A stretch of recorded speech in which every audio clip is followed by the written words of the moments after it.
Hello दोस्तों, मैं यश Khan CSE 24 पाठशाला में आप सभी का स्वागत करता हूं। मेरे प्यारे बच्चों, जैसे कि आप सभी को पता है, मैं क्लास 10 के लिए आपको लेक्चर रिकॉर्ड करके अपलोड कर रहा हूं आपकी बोर्ड एग्जाम में, जो कि फ्रूटफुल रहे, हेल्पफुल रहे, बेनिफिशियल रहे। उसी के लिए मैंने आपके 2 लेक्चर ट्रिग्नोमेट्री के बेटा थ्योरेटिकल पार्ट पर मैंने रिकॉर्ड करके आपको अपलोड किए हैं। आप लोगों ने सबने आई होप देख लिए होंगे, नोट्स बना लिए होंगे, चीजों को सीख लिया होगा, समझ लिया होगा, और बहुत सारी चीजें आपने वो भी सीखी होगी जो आपको आपके स्कूल्स वगैरह में या आपको बुक्स वगैरह में नहीं प्रोवाइड की गई होगी। वो इसीलिए जरूरी थी बेटा सिखाना शुरुआत में थ्योरेटिकल पार्ट, जिससे आप यहाँ पर ऑब्जेक्टिव क्वेश्चन को डायरेक्टली हिट कर पाओ बिना टाइम वेस्ट किए हुए। तो आई होप पिछले 2 लेक्चर आपने काफी इंजॉय किए होंगे, आपको बहुत अच्छे अच्छे कंसेप्ट वहां पे मिले होंगे, और साथ ही साथ आपने ट्रिग्नोमेट्री की डेफिनेशन पार्ट वाले को, ट्रिग्नोमेट्री के रेशियो वाले पार्ट को, राइट एंगल ट्राइंगल पे एंगल और साइड का रिलेशन, साथ ही साथ में यदि ट्राइंगल की, राइट एंगल ट्राइंगल की कोई 2 साइड पता हो तो तीसरा निकालने के लिए बाय पाइथागोरस थ्योरम कैसे हम काम करेंगे। यदि आपके पास में विदाउट यूजिंग पाइथागोरस थ्योरम यदि हम चेक करना चाहे तो ट्रिपलेट्स के बेस पे हम कैसे, किसी एक राइट एंगल ट्राइंगल की 2 साइड पता है तो ट्रिपलेट यूज कर या उन ट्रिपलेट का मल्टीपल या CPR कांस्टेंट प्रोडक्ट रेशियो लगाकर कैसे तीसरी साइड निकाल सकते हैं, इसकी पूरी बेटा डिस्कशन हो चुकी है। तो मेरा सभी से निवेदन है, मेरे प्यारे स्टूडेंट, मेरे प्यारे बच्चों, आप यदि पहली बार जुड़ रहे हो CSE 24 पाठशाला के साथ, तो मेरे बेटा आज का लेक्चर से पहले आप पिछले 2 लेक्चर जो अपलोड किए वो प्लीज जरूर देखिएगा। उससे आपको वहां पर जो कॉन्सेप्चुअल पार्ट है, थ्योरेटिकल पार्ट है, वो पूरा क्लियर होगा, जिससे अब ये आज जो हम एक्सरसाइज करने वाले हैं बेटा आपका ट्रिग्नोमेट्री चैप्टर की एग्जाम्पलर, और अपने पास में जो NCERT बुक है उसके एक्सरसाइज को हम यहाँ पर डील करेंगे। पहले कुछ ऑब्जेक्टिव क्वेश्चन कवर अप करेंगे, उसके बाद में फिर बेटा अपन यहाँ पर NCERT के क्वेश्चन कवर करेंगे, और जो आपकी रेफरेंस बुक होती है वाले क्वेश्चन भी कवर करेंगे, जिससे आपकी हर प्रकार की तैयारी व्यवस्थित तरीके से हो जाए। तो सेशन को स्टार्ट करते हैं बेटा बिना टाइम वेस्ट किए। आई होप सभी ने पिछले 2 सेशन देखे होंगे। जो बच्चा पहली बार जुड़ा बेटा वो चैनल को जरूर सब्सक्राइब कर ले, CSE 24 पाठशाला के चैनल को सब्सक्राइब कर ले, ताकि डेली लाइव क्लास के नोटिफिकेशन या ऑफलाइन क्लास के या अपलोड क्लास के XYZ जो भी क्लास हमारी कंडक्ट होती है उसके नोटिफिकेशन आपको मिलते रहे बेटा। ठीक है, चलो तो आज का बेटा पहला क्वेश्चन अपन करेंगे। आज के सेशन का पहला क्वेश्चन है बेटा अपने सामने, ये इस प्रकार से आपके सामने पहला क्वेश्चन दिख रहा होगा बेटा। सिंपल सा क्वेश्चन है, choose the correct answer, objective based question है। एक बात ये ध्यान रखना, जब भी क्वेश्चन ऑब्जेक्टिव आएगा और वहां पर जस्टिफिकेशन या रीजन नहीं पूछे तो आप सीधा बेटा वो मेथड यूज करना जो मैंने आपको सिखाई रखी है। ठीक है ना, कंसेप्चुअल पार्ट से डायरेक्टली, क्योंकि देखो डिटेल पार्ट भी मैं क्लियर करूंगा, ट्रिकी पार्ट भी अपन क्लियर करेंगे। मतलब उसको यदि नंबर चाहिए अपने को ज्यादा तो कितनी ज्यादा स्टेप में बना के लिख सकते हैं, और कम नंबर का तो कितने कम से कम में कर सकते हैं, वो दोनों चीजों को अपने करना पड़ेगा। टाइम को बैलेंस करना बहुत जरूरी है बेटा बोर्ड एग्जाम में, तब जाकर एक बढ़िया रिजल्ट आपके सामने मैथमेटिक्स का आएगा बेटा। ठीक है, चलो सर यहां पर क्या बोला है, यहां पर हमें खाली चूज करना करेक्ट आंसर को गिवन 4 ऑप्शन में से। यहां पर रीजन वगैरह कुछ नहीं मांगा है, तो सीधा अपन हिट एंड ट्रायल करेंगे बेटा, ट्रिपलेट्स को यूज करते हैं बेटा। ठीक है, समझना मेरे बच्चे। उसने बोला कि सर एक राइट एंगल ट्राइंगल है ना, देखो सीधी बात है, ट्रिग्नोमेट्रिक रेशियो दे रखा है ना, राइट एंगल ट्राइंगल नहीं भी कहा तो आपको पढ़ के आना चाहिए। उसने कहा क्वेश्चन में cos A बराबर 4/5 है, देन वैल्यू ऑफ 10 है। मतलब आपको बेटा एक ट्रिग्नोमेट्रिक रेशियो दे रखा है ना, ट्रिग्नोमेट्रिक रेशियो क्या दे रखा है, कोसाइन ऑफ एंगल A दे रखा है। सर ट्रिग्नोमेट्रिक रेशियो क्या होता है, तो बेटा मैंने आपको पिछले लेक्चर पढ़ाया था। ट्रिग्नोमेट्रिक रेशियो मतलब क्या बेटा, तो किसी भी राइट एंगल ट्राइंगल की यहां पर साइड का रेशियो लेना with respect to acute angle या रेफरेंस एंगल, वो ट्रिग्नोमेट्रिक रेशियो कहलाता है। तो राइट एंगल ट्राइंगल की साइड का रेशियो दिया है रेफरेंस एंगल ए के रेस्पेक्ट में, और 10 ए आपको बताना है। सर क्या बोल रहे हो, तो देखो मैं इसको बना के बताता हूं। देखो मेरे बच्चे, बेटा ये एक राइट एंगल ट्राइंगल है, इस राइट एंगल ट्राइंगल की अपन क्या करते हैं बेटा, साइड का रेशियो लेते हैं। ट्रिग्नोमेट्रिक रेशियो में आपको सिखा रखा है भैया रेफरेंस एंगल के रिस्पेक्ट में। तो यहाँ पे रेफरेंस एंगल क्या है मेरे बच्चे, ए हैगा। देखो जो बच्चे आज जुड़े उनको कम समझ में आएगा, वो मेरा पिछले पहले 2 लेक्चर देखे बेटा, तब जाके आपको 100% समझ में आएगा। तो सर रेफरेंस एंगल क्या होता है ये मैंने आपको बहुत अच्छे से बता रखा बेटा। यहाँ पर cos A, cos है मतलब कोसाइन ऑफ A, तो रेफरेंस एंगल क्या है, A है। तो हम यहाँ पे मान लेते हैं A, है ना, हम यहीं पे बना लेते हैं। आप चाहो तो यहाँ मान लो, कोई दिक्कत वाली बात नहीं, यहाँ मानो कोई दिक्कत नहीं। बस ये ध्यान रखना कि रेफरेंस एंगल क्या है और वो हाइपोटेनियस के साथ रेफरेंस एंगल किस साइड के साथ बन रहा है। ठीक है, ये देखना है। ये A मान लिया, ये B मान लेते हैं, और ये C मान लेते हैं। ये 90 डिग्री है। ठीक है, यहां पर आपका कोई एक रेफरेंस एंगल है बेटा। ठीक है, यदि ये रेफरेंस एंगल है तो बेटा सर ये क्या हो जाएगा, तो ये एडजेसेंट साइड हो जाएगी सर बेस, इसके अपोजिट वाली क्या हो जाएगी सर परपेंडिकुलर, और लॉन्गेस्ट साइड क्या हो जाएगी हाइपोटेन्यूज। सभी को पता है, कल मैंने आपको ट्रिपलेट्स पढ़ाए थे, सभी को ट्रिपलेट पता होंगे, 3 4 5, 5 12 13, मैंने कल के लेक्चर में सब लिखा है, नोट्स आपने बना लिया होगा बेटा, ठीक है। तो मेरे प्यारे बच्चे आपको कोस ए का वैल्यू दिया है, तो सर कोस ए मतलब क्या होता है, तो सर कोस ए यानी कि यहाँ पर बी बाई एच, क्या बेटा बी बाई एच है ना, बी बाई एच मतलब base by hypotenuse, adjacent side upon में लॉन्गेस्ट साइड। तो यहाँ पर बी बाई एच से यदि हम इसको कंपेयर करें है ना, देखो मैं यहाँ पे लिख देता हूँ बेटा ना, कोस ए की वैल्यू कितनी दे रखी है मेरे बच्चे, 4/5 दे रखी है। सर कोस ए मतलब क्या होता है सर, ये होता है B by H addition side upon में हाइपोटेनियस, ठीक है। ये 4/5 दे रखा है, क्लियर है।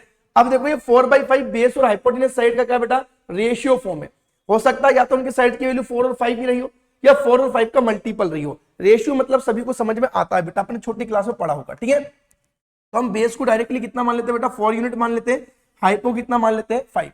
सर हाइपो यदि मेरा 5 है, सर बेस कितना मेरे पास में 4 हैगा। तो मैंने आपको कल बताया था बेटा, आपको यहाँ पर राइट एंगल ट्राइंगल की 2 साइड पता है, तो पाइथागोरस थ्योरम लगा के आप तीसरी निकाल लेना, बट वो तब जब जस्टिफिकेशन आपको मांगा जाए और क्वेश्चन डिटेल में सोल्व करने को कहा जाए। यहाँ पर ऑब्जेक्टिव है तो आप ट्रिपलेट यूज कर लो। सर कल हमने एक ट्रिपलेट पढ़ा था इस प्रकार से, परपेंडिकुलर बेस और हाइपोटेनियस वाला, कुछ ट्रिपलेट्स पढ़े थे बेटा परपेंडिकुलर बेस और हाइपोटेनियस वाले। मैं एक बार लिख देता हूं, यदि मान लो कोई बच्चा नया आया हो तो थोड़ा बहुत उनको समझ में आए बेटा, परपेंडिकुलर बेस और हाइपोटेनियस। सर यदि ये परपेंडिकुलर नहीं हुआ, यदि ये बेस हो गया तो कोई दिक्कत नहीं, यदि ये बेस मानोगे तो ये परपेंडिकुलर हो जाएगा। सर ट्रिपलेट्स क्या थे सर, तो ये थे 3 4 5। यदि परपेंडिकुलर बेस की वैल्यू 3 और 4 है तो हाइपोटेनियस 5 हो जाएगा, हाइपोटेनियस की 5 है तो परपेंडिकुलर 4 रहेगा तो बेस 3, और यदि ये 3 है तो ये 4 हो जाएगा। ये कल मैंने आपको सिखा रखा बहुत अच्छे से बेटा। तो 3 4 5 5 12 13 7 24 25, ठीक है ना। यहाँ पर 8 15 17 9 40 41 11 60 61 और भी लिखा रखे ना। तो ये ट्रिपलेट्स होते हैं बेटा, है ना, ये ट्रिपलेट्स होते हैं। ये सबसे लॉन्गेस्ट साइड है, इन दोनों से सबसे बड़ी साइड है, ठीक है। तो 3 4 5 5 12 13 7 24 25 8 15 17 9 40 41। सर ये क्या है, ट्रिपलेट्स है बेटा, ये पाइथागोरस ट्रिपलेट्स है। कल मैंने आपको बताया था बेटा, है ना, कल मैंने बताया था कैसे इसको सोल्व करना। जो बच्चे को कम समझ आया बेटा पहला लेक्चर देखे बेटा, ठीक है ना। चलो तो सर यदि मान लीजिए मेरे पास में किसी एक राइट एंगल ट्राइंगल का हाइपोटेनियस 5 दिख रहा है और हाइपोटेनियस के साथ बेस या, है ना, बेस या परपेंडिकुलर में से कोई एक साइड दे दी जाए। यदि बेस दे दिया जाए मान लो 4 तो परपेंडिकुलर 3, और यदि बेस 3 दे दिया तो परपेंडिकुलर क्या हो जाएगा 4 हो जाएगा, ठीक है। तो 3 4 5 का ट्रिपलेट बनता है बेटा, ठीक है। तो आप देखो बेटा हाइपोटेनियस कितना है 5, बेस 4 है तो परपेंडिकुलर कितना हो जाएगा 3 हो जाएगा। क्लियर बेटा, ठीक है ना, आई होप समझ में आ गया होगा, है ना। बाकी बच्चे चाहे तो बेटा पाइथागोरस थ्योरम भी लगा के हम कर सकते हैं। पाइथागोरस थ्योरम में आप क्या करोगे बेटा, देखो समझो, हाइपो का स्क्वायर इक्वल टू परपेंडिकुलर का स्क्वायर प्लस बेस का स्क्वायर मेरे बच्चे, ठीक है। जो डायरेक्ट काम करना था वो मैंने बता दिया, अब डिटेल भी अब मैं समझा देता हूं बेटा आपको। हाइपो मतलब बेटा 5 का स्क्वायर इक्वल टू परपेंडिकुलर, मुझे पूछा था परपेंडिकुलर ये निकालना था बेटा, अपने को परपेंडिकुलर निकालना है, ठीक है। तो ये पी स्क्वायर प्लस बेस कितना दे रखा है 4 स्क्वायर। मैं डायरेक्टली इनको बेटा 4 और 5 ही लेके चल रहा हूं यूनिट्स में। आप चाहो तो इनको 5 यूनिट 4 यूनिट मान के कर सकते हो या 4 के 5 के भी कर सकते हो, ठीक है, कोई इशू वाली बात नहीं बेटा। 5 का स्क्वायर कितना हो जाएगा 25 बराबर पी स्क्वायर प्लस 4 का स्क्वायर कितना 16। अब सर मैं तो पी स्क्वायर की वैल्यू निकालनी है तो ये 16 उधर पहुंचा दो, 25 में से माइनस हो जाएगा, ट्रांसपोज कर देंगे बेटा 16 को उधर जाएगा आरएचएस से, तो एलएचएस में जाने पर बेटा माइनस में बराबर कितना पी स्क्वायर। सर 25 माइनस 16 कितना बनेगा 9 बराबर P square. Sir P square नहीं चाहिए हमें तो पी चाहिए, तो बेटा इसको हटाएंगे तो 9 पे क्या लग जाएगा रूट लग जाएगा। सर रूट 9 की वैल्यू क्या होगी, तो रूट 9 की 2 वैल्यू होगी मेरे बच्चे, रूट 9 की 2 वैल्यू होगी तो p की वैल्यू 2 बनेगी बेटा, एक तो बनेगी प्लस का 3 और एक बनेगी माइनस का 3। अब क्योंकि साइड की बात करें ट्राइंगल की तो नेगेटिव नहीं होगी, वो हमेशा पॉजिटिव होगी, तो p की वैल्यू कितना बनेगा मेरे बच्चे 3 बनेगा। तो ये इसका एक डिटेल तरीका होता है, बट मैं आपसे क्या कह रहा हूँ बेटा चीज को समझो सीखो और जानो। यदि आपको बेटा यहाँ पर अपने पास में जस्टिफिकेशन नहीं है, no need to doing the whole procedure over there, कोई जरूरत नहीं आपको पूरी प्रोसीजर करने की, आप सीधा ट्रिपलेट्स पे काम बनाओ बेटा, जहां से जितना टाइम बच रहा है वो बचाओ और अगले क्वेश्चन में इंप्लीमेंट करके डाल दो। यदि मेथड अच्छा लग रहा हो बेटा तो बिल्कुल कमेंट सेक्शन में कमेंट करना, शेयर करना, लाइक करना, ठीक है। चलो सर अब ये हमने क्या किया, एक ट्रिग्नोमेट्रिक फंक्शन दिया था, तो ट्रिग्नोमेट्रिक फंक्शन मतलब क्या, ट्रिग्नोमेट्रिक रेशियो, माफी चाहते हैं, ट्रिग्नोमेट्रिक रेशियो दिया था। तो ट्रिग्नोमेट्रिक रेशियो में क्या होता है, राइट एंगल ट्राइंगल की 2 साइड का रेशियो दे रखा है, कल मैंने बताया था। सर राइट एंगल ट्राइंगल की 2 साइड का रेशियो है तो 2 साइड पता लग गई हमें, तो हमें तीसरी साइड निकाल सकते हैं बाय पाइथागोरस या बाय ट्रिपलेट्स। यदि ट्रिपलेट्स फॉलो हो रहा है तो लगा देंगे, नहीं तो फिर ये लगा देंगे। क्लियर है बेटा, आई होप समझ में आ गया। अब हमें टेन ए बताना सर, हमें वैल्यू किसकी चाहिए सर, टेन ए की चाहिए। तो सर हमें टेन ए की वैल्यू निकालना है ना, तो टेन ए निकाल लो, टेन ए सर हमें निकालना है।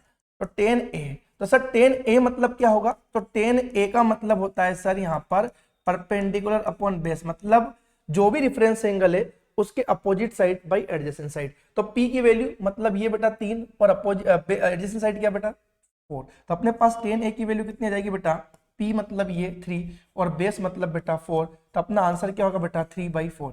आंसर कितना होगा बेटा 3/4, ये अपना आंसर सही वाला है। ठीक है, चलो आई होप समझ में आ गया होगा बहुत अच्छे से बेटा, बहुत बढ़िया। तो मैंने आपको उसको शॉर्ट में कैसे करना है वो भी बता दिया, डिटेल में कैसे करना है मैंने बता दिया। तो राइट एंगल ट्रायंगल की दो साइड पता है, तीसरा निकालने के बाद पाइथागोरस थ्योरम लगा देंगे, और यदि जस्टिफिकेशन नहीं मांगा तो ट्रिपलेट्स लगा देंगे। आई होप डन, क्लियर, चलो शानदार जानदार मजेदार। चलो अब सर ये ऐसा 1 और 2 दिया है तो इसमें अपन सीधा निकाल ही लेंगे, कोई इशू वाली बात नहीं। चलो इसको सोल्व करते हैं मेरे बच्चे, इसका आंसर क्या होगा। देखो ये एनसीईआरटी एग्जाम्पलर का क्वेश्चन है। देखो साइन ए इक्वल टू कितना दे रखा बेटा 1/2।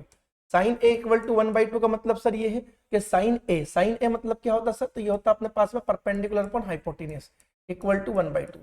सर ये कहां से लिख रहे हो, तो मैंने आपको बेटा ट्रिग्नोमेट्रिक रेशियो निकलना सिखाया, sine cos tan cot sec cos, है ना। पंडित बद्री प्रसाद बोले हर हर, फिर नीचे से ऊपर चला दो, पंडित बद्री प्रसाद बोले हर हर। पहले के लेक्चर बेटा आप देखो, उसके नोट्स बनाओ, अच्छे से सीखो उसको, और यहाँ पे क्वेश्चन बनाओ बेटा। तो P/H की वैल्यू होगी, मतलब P कितना यूनिट 1 यूनिट और H कितना यूनिट 1 यूनिट, सॉरी माफी चाहते 2 यूनिट। सर हम यदि राइट एंगल ट्राइंगल बनाएंगे तो यहाँ पर A की बात करें तो रेफरेंस एंगल A मान लिया, राइट एंगल B से ले लिया बेटा 90 डिग्री, और ये हमने इसको डाल दिया बेटा C। सर यदि ये रेफरेंस एंगल A है ना, ये sine of angle A, sine of angle है मतलब साइन ऑफ एंगल है मतलब एंगल ए के रेस्पेक्ट में निकालना है बेटा, तो ए मेरा रेफरेंस एंगल हो गया। ठीक है बेटा, अब यदि रेफरेंस एंगल है तो बच्चे ये क्या हो जाएगा मेरे बच्चे, तो आप सभी को पता है सर रेफरेंस एंगल ये है, तो लॉन्गेस्ट साइड ने किसके साथ में बनाया एंगल ए बी के साथ, तो ये एडजेसेंट साइड यानी कि बेस, इसके अपोजिट वाली परपेंडिकुलर, और ये हो जाएगी बेटा हाइपो। सर यहाँ पर अब ट्रिग्नोमेट्रिक रेशियो जो दे रखा है उसमें P और H की वैल्यू दे रखी 1 और 2 बेटा, पास में। अब ये किसी भी ट्रिग्नोमेट्रिक अपने पास में जो ट्रिपलेट्स है पाइथागोरस का ट्रिपलेट्स है उसमें नहीं हैगा, तब अपन इसका वैल्यू निकाल लेंगे भाई पाइथागोरस से। हालांकि ऐसा नहीं कि नहीं है तब नहीं निकाल सकते, मैं इसकी और भी ट्रिक्स बताऊंगा, बट पहले बेसिक्स क्लियर करो बेटा, और जो चीजें भी मैं सिखा दे रहा हूँ पहले उसको दिमाग में फिट करो, मैं और बढ़िया बढ़िया ट्रिक्स आपके सामने लेकर आऊंगा। ठीक है, चलो तो बेटा P मतलब कितना बेटा 1। अब ये 1 यूनिट है ना, ये 1 सेंटीमीटर नहीं है, हो सकता है 1 सेंटीमीटर भी रहा हो, है ना, बट ये 1 यूनिट से बेटा ना, मैं किसमें माना 1 यूनिट, और यहाँ पर हाइपोटेन्यूज कितना बेटा 2 यूनिट। अब आप चाहो तो इसको ऐसा भी कर सकते हो सर, P बराबर कितना, तो ये सर 1x मान लेंगे, और ये H बराबर कितना हो जाएगा 2x। आप इसको ऐसा भी रख सकते हो, ठीक है ना। बट हमें यहाँ पर बेटा आपको यह बताने की जरूरत नहीं है, आप यहाँ पर जस्टिफिकेशन नहीं मांग रहा है तो आप यहाँ पर बेटा 1x और 2x करके मत करो, ठीक है ना। सर ये x क्या है, तो x बेटा क्या होगा मेरा हाईएस्ट कॉमन फैक्टर होगा। जैसे कि फॉर एग्जांपल मेरे बच्चे मान लीजिए परपेंडिकुलर और हाइपोटेनियस है, परपेंडिकुलर की लेंथ मेरे पास 4 सेंटीमीटर रही होगी मान लीजिए थोड़ी देर के लिए, और ये कितनी रहेगी 8 सेंटीमीटर। तो परपेंडिकुलर हाइपोटेनियस की लेंथ का रेशियो बनाएंगे तो सर सेंटीमीटर से सेंटीमीटर कैंसिल होगा। अब फिर क्या करेंगे सर हम इसके बाद में, तो हम इसके बाद क्या करते हैं रेशियो फॉर्म में लाना है, फ्रैक्शन को सिंपलेस्ट फॉर्म में लाना है, तो 4 और 8 को क्या करेंगे डिवाइड। तो सर सिर्फ 4 को डिवाइड करने वाला नंबर क्या होगा 4 का फैक्टर, और सिर्फ 8 को डिवाइड करने वाला क्या होगा 8 का फैक्टर। बट हमें 4 और 8 को एक साथ डिवाइड करना तो वो क्या होगा 4 और 8 का कॉमन फैक्टर होगा, और हमें एक ही बार में पूरा डिवाइड करना तो वो 4 और 8 का कौन सा कॉमन फैक्टर होगा हाईएस्ट कॉमन फैक्टर होगा। तो 4 और 8 को डिवाइड करने वाला बड़े से बड़ा नंबर उसका हाईएस्ट कॉमन फैक्टर क्या होगा 4 होगा। तो हाईएस्ट कॉमन फैक्टर कितना आ रहा है बेटा 4 आ रहा है, कितना आ रहा है 4। तो 4 से इसको डिवाइड करेंगे बेटा कितने टाइम जाएगा 1 टाइम। सर 4 से इसको भी डिवाइड करेंगे 8 को तो कितने टाइम जाएगा 2 टाइम। बात समझ में आ गई क्लियर। तो सर हमारे पास में यदि लेंथ की रियल वैल्यू मतलब जो यूनिट के साथ दी जाती है बेटा वो रियल वैल्यू कहलाती है। तो सर हमें यदि लेंथ की रियल वैल्यू दी थी, रियल वैल्यू से रेशियो वैल्यू या फ्रैक्शन फॉर्म में जाना था, तो हमने रियल वैल्यू को किससे डिवाइड करा था बेटा ऊपर और नीचे HCF से हाईएस्ट कॉमन फैक्टर से डिवाइड किया था। तो सर यदि हमें यहां से यहां जाने के लिए डिवाइड बाई HCF कर रहे हैं तो वापस यहां आने के लिए क्या करेंगे सर वापस पीछे आने के लिए क्या करेंगे, तो बेटा जिससे अपन ने डिवाइड किया उससे वापस मल्टीप्लाई कर दो, मतलब HCF 4 से फिर मल्टीप्लाई में इसको कर दूंगा तो ये फिर से कितना जाएगा 4 और ये 8 आ जाएगा। तो अल्टीमेटली सर ये जिन नंबर का कांस्टेंट नंबर का मल्टीप्लाई करते हैं दोनों पार्ट्स में वो क्या होता है वो हाईएस्ट कॉमन फैक्टर होता है। अब यदि आपको हाईएस्ट कॉमन फैक्टर पता होगा तो आप मल्टीप्लाई कर देंगे, और नहीं पता है तो मैथ्स में एक चीज होती है जो नहीं पता होती उसको हम क्या मान लेते हैं बेटा x मान लेते हैं। आई होप समझ में आ रहा होगा बेटा, ठीक है। तो वही चीज मैं आपको समझाने की कोशिश कर रहा हूं। तो ये 1/2 जो है वो साइन ऑफ एंगल ए में परपेंडिकुलर और हाइपोटेन्यूज साइड का क्या है बेटा रेशियो वैल्यू, क्या बेटा रेशियो वैल्यू है ना। कंसेप्ट क्लियर करते चलना मेरे बच्चे, है ना। ये कौन सी वैल्यू बेटा, रेशियो वैल्यू मेरे बच्चे, ठीक है सर। रेशियो वैल्यू दे रखी है, तो अब हम यहाँ पर रियल वैल्यू पे जाएंगे तो क्या करेंगे सर, यहाँ पर तो P और H में किसका मल्टीप्लाई करेंगे, HCF। सर हमें HCF नहीं पता तो हम HCF को क्या मान लेते हैं बेटा, x मान लेंगे। HCF कितना मान लेंगे, x मान लेंगे मेरे बच्चे। HCF कितना मान लेंगे, x मान लेंगे। तो x का मल्टीप्लाई 1 में करेंगे तो 1 इंटू एक्स 1x, और 2 में करेंगे तो 2 इंटू एक्स 2x। तो ये क्या, कौन सी वैल्यू आ गई बेटा, रियल वैल्यू आ गई। ये क्या आ गई, साइड्स की रियल वैल्यू, साइड्स का रियल वैल्यू आ गया। आई होप आप समझ गए होंगे कि सर यहाँ पर रेशियो वैल्यू क्या होता है और रियल वैल्यू क्या होता है, ठीक है। तो साइड का जो रियल वैल्यू होता है वो उनकी एक्चुअल लेंथ होती है बेटा मीटर या सेंटीमीटर में, और जो रेशियो वैल्यू होती है वो उन साइड्स की बेटा सिंप्लीफाइड वैल्यू होती है, जिसको आप रियल से रेशियो पे ले जाने के लिए एचसीएफ का डिवाइड करते हैं। क्लियर है। यदि रेशियो पता होगा तो रियल पे जाने के लिए एचसीएफ का मल्टीप्लाई कर देंगे मेरे प्यारे प्यारे बच्चों, सुंदर सुंदर बच्चों। अब इतने ज्यादा जानकारी मैंने दे दी तो आप समझ गए होंगे, सेशन समझ में आ रहा होगा आई होप सभी को। चलो तो सर ये 1 मान ले, ये 2 मान ले, तो ये अपन निकाल सकते बेटा। अब सर यहाँ पर 1x 2x क्यों नहीं मान रहा, तो मैंने क्या कहा बेटा, जस्टिफिकेशन नहीं देना है, तो आप डायरेक्टली सिंपलेस्ट फॉर्म में 1 और 2 ही मान लो, कोई दिक्कत वाली बात नहीं, ठीक है। अब पाइथागोरस थ्योरम क्या बोलती है कि लॉन्गेस्ट साइड का स्क्वायर जो है बाकी दो रिमेनिंग साइड्स के स्क्वायर के सम के बराबर होगा। अरे हाँ ना, लॉन्गेस्ट साइड का स्क्वायर जो है ना, मतलब हाइपोटेन्यूज का जो स्क्वायर है बाकी जो रिमेनिंग साइड से परपेंडिकुलर बेस के स्क्वायर के सम के बराबर होगा। हाइपो मतलब क्या बेटा, 2 का स्क्वायर कर देंगे बच्चे पर, बराबर परपेंडिकुलर मतलब बेटा 1 का स्क्वायर प्लस बेस का स्क्वायर बेटा। सर 2 का स्क्वायर कितना बनेगा, 4 बनेगा। 1 का स्क्वायर 1 है, प्लस का 1 एलएचएस में आएगा, ट्रांसपोज होगा तो माइनस का 1, बराबर बेटा क्या है, बी स्क्वायर। सर 4 माइनस 1 कितना बनेगा, 3। तो बी स्क्वायर की वैल्यू कितनी होगी, 3 होगी। सर हमें बी स्क्वायर नहीं चाहिए, हमें तो बी चाहिए, तो क्या कर देंगे, इस पर रूट लगा देंगे। तो बी की वैल्यू कितनी आ जाएगी मेरे बच्चे, √3 आ जाएगी। बी की वैल्यू कितनी आ जाएगी बेटा, √3 आ जाएगी। बी की वैल्यू प्लस माइनस √3 होती है, बट हमें तो खाली प्लस चाहिए, तो बी की वैल्यू कितनी आ गई बेटा, √3 आ गई। तो ये कितना आ गया बेटा अपने पास में, √3 आ गया। क्लियर है बेटा। चलो अब सर हमें क्या निकालना है, कोट ए निकालना है। हमें उसकी वैल्यू निकालनी है बेटा, कोट ए की वैल्यू निकालनी है ना। यहां से हमारा सॉल्यूशन चालू हुआ था बेटा, है ना। यह हमने जो पहले गिवन ट्रिग्नोमेट्रिक रेशियो था, हमने राइट एंगल ट्राइंगल पे रखा, उनकी साइड्स को, तीसरी साइड आ गई। आपको पता ही है, मैंने आपको कल ही प्रॉपर्टी बताया था कि यदि आपके पास में एक ट्रिग्नोमेट्रिक रेशियो पता है किसी एक एक्यूट एंगल का, तो आप उसी एक्यूट एंगल के लिए, दूसरे एक्यूट एंगल के लिए आप बाकी के ट्रिग्नोमेट्रिक रेशियो को डिफाइन कर सकते हो बेटा, ठीक है। तो सर हमें अब क्या निकालना है, कोट ए निकालना है। तो यहां से लेकर यहां तक चीजें क्लियर हो गई बेटा। तो कोट ए निकालना है। तो कोट ए मतलब क्या होता है सर, तो कोट ए मतलब होता है सर हमारा base by perpendicular, adjacent side by opposite side. Cot क्या होता है बेटा, बी बाई पी, ठीक है। अब बेस कितना है मेरे बच्चे, तो देखो रेफरेंस एंगल वही है, तो वही अपना बेस और वही बेस परपेंडिकुलर। रेफरेंस एंगल यदि वही है तो वही बेस और वही परपेंडिकुलर रहेगा जो इसके लिए था बेटा, ठीक है। तो यहां पर अपने पास बेस क्या होगा बेटा, √3। क्लियर है मेरे बच्चे। और परपेंडिकुलर क्या होगा बेटा, 1। तो √3/1 कितना हो जाएगा, √3 हो जाएगा। तो आप फाइनल आंसर विल बी बेटा, कोट ए की वैल्यू कितनी होगी, √3 होगी। कोट ए की वैल्यू कितनी होगी, √3। तो बेटा एक बार जरूर लाइक कर दीजिएगा यदि चीजों को मैं आपको अच्छे से समझा पा रहा हूँ, सिखा पा रहा हूँ, और आप समझ कर नोट्स अच्छे से बना पा रहे हैं, तो ठीक है। चलो आगे बढ़ते। आई होप आपको सेशन समझ आ रहा होगा बेटा। एक और क्वेश्चन बेटा एनसीईआरटी एग्जाम्पलर का क्वेश्चन है, और ये 23-24 में पूछा गया क्वेश्चन है, ठीक है।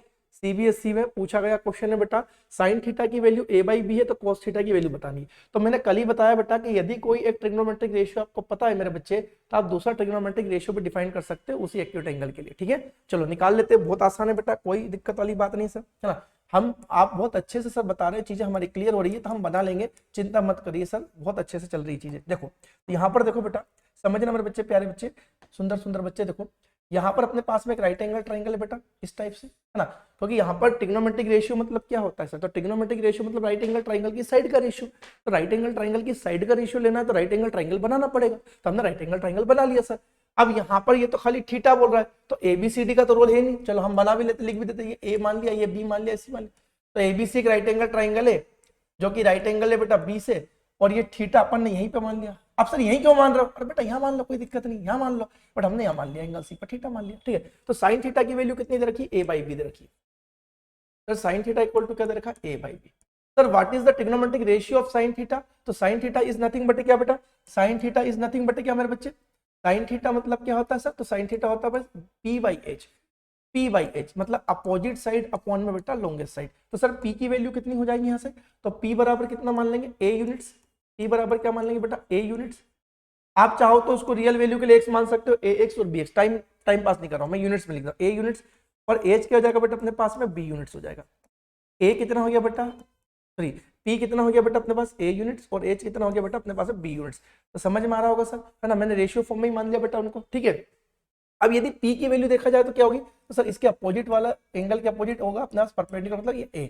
सर हाइपोटेनियस मतलब लॉन्गेस्ट साइड सर 90 के अपोजिट वाली होती है सर, यानी कि आप इसकी बात कर रहे हो मतलब ये वाली, ठीक है। सर हमारे पास में 2 साइड पता, तीसरी निकालनी, ये पता करना सर हमें बेस, क्योंकि हमें कोस का लिए निकाला, कोस के लिए हमें क्या लगेगा बेटा, बेस लगेगा। तो बेस के लिए क्या करेंगे, तो हाइपोटेनियस और परपेंडिकुलर गिवन है तो पाइथागोरस लगा दो। पाइथागोरस क्या बोलता है कि भैया लॉन्गेस्ट साइड का स्क्वायर बाकी 2 रिमेनिंग साइड के स्क्वायर के सम के बराबर बेटा। तो हाइपोटेनियस मतलब पास कितना बेटा, बी स्क्वायर बराबर पी, परपेंडिकुलर कितना मेरे बच्चे, ए स्क्वायर प्लस बी स्क्वायर। तो अपने को पता ही नहीं बी की वैल्यू, तो उसको ऐसे एज इट इज रख दे। सर ट्रांसपोज करेंगे तो ये प्लस का इधर आके माइनस होगा, तो सर बी स्क्वायर माइनस ये क्या हो जाएगा, ए स्क्वायर, बी स्क्वायर माइनस क्या हो जाएगा, ए स्क्वायर बराबर में क्या बच्चे, बी स्क्वायर, ठीक है। स्मॉल ये बी है और ये कैपिटल बी। स्मॉल बी जो है वो ट्रिग्नोमेट्रिक रेशियो पे दी गई साइड्स का यूनिट्स वैल्यू, रेशियो वैल्यू, और बी कैपिटल वाला जो है बेटा वो बेस को अपना एडिसेंट साइड को रिप्रेजेंट कर रहा है, ठीक है। चलो सर हमें तो बी की वैल्यू चाहिए सर, हमें बी स्क्वायर नहीं चाहिए, बी चाहिए, तो स्क्वायर हटा दो बेटा, तो स्क्वायर हटा देंगे तो लेफ्ट में क्या लग जाएगा, रूट, तो B square minus A square लग जाएगा, ठीक है बेटा। तो बी की वैल्यू कितनी आ गई बेटा, under root B square minus A square. Sir हमें क्या निकालना है, cos थीटा निकालना है। सर हमें क्या निकालना है, तो हमें तो cos थीटा निकालना है सर। तो cos थीटा क्या होता है सर, तो cos थीटा क्या होगा, b बाई एच, है ना, b बाई एच होता है। तो सर b बाई एच की वैल्यू लिख दे सर हम यहाँ पे क्या, तो b मतलब आप बेस की बात कर रहे हैं, बेस कितना है वही है ना, रेफरेंस एंगल चेंज नहीं होगा तो साइड भी वही रहेगी बेटा, तो b वही रहेगी under root B square minus A square बेटा। और हाइपोटेनियस मेरे पास में क्या बेटा, लॉन्गेस्ट साइड ये बी हो जाएगी, तो ये अपना आंसर हो जाएगा root B square minus A square upon में B. Root B square minus A square upon B कहाँ दिख रहा है बेटा, सी वाले में दिख रहा है। तो आई होप बेटा आपको समझ में आ रहा होगा। बेटा देखो आप यदि लेक्चर एंजॉय कर रहे हैं, आपको समझ आ रहा है, तो आप लिंक को दूसरे बच्चों को भी, अपने स्कूल्स में जो बच्चे पढ़ रहे हैं, आपको यदि मैं अच्छे से सिखा पा रहा हूँ, समझ पा रहे हो, तो उन बच्चों को भी शेयर करें ताकि वो भी इस सेशन का बेटा बेनिफिट ले पाए, फ्रूटफुल रिजल्ट उनको भी मिल पाए। चलो नेक्स्ट क्वेश्चन पे मूव ऑन करते मेरे प्यारे बच्चे, अगले क्वेश्चन पे मूव ऑन करते बेटा, ठीक है। चलो ये लो, अब ये एक्सरसाइज 8.1 आपकी मैं लेके आया हूँ, है ना। देखो मैं मिक्स क्वेश्चन भी कराऊंगा, पर पहले चीजें थोड़ी सी सीक्वेंस में कर ली जाए तो फिर मिक्स करने में कोई दिक्कत नहीं होगी, ठीक है। ये बेटा आपकी एनसीईआरटी जो बुक है उसकी अपन ये एक्सरसाइज करेंगे पहले। ये NCERT,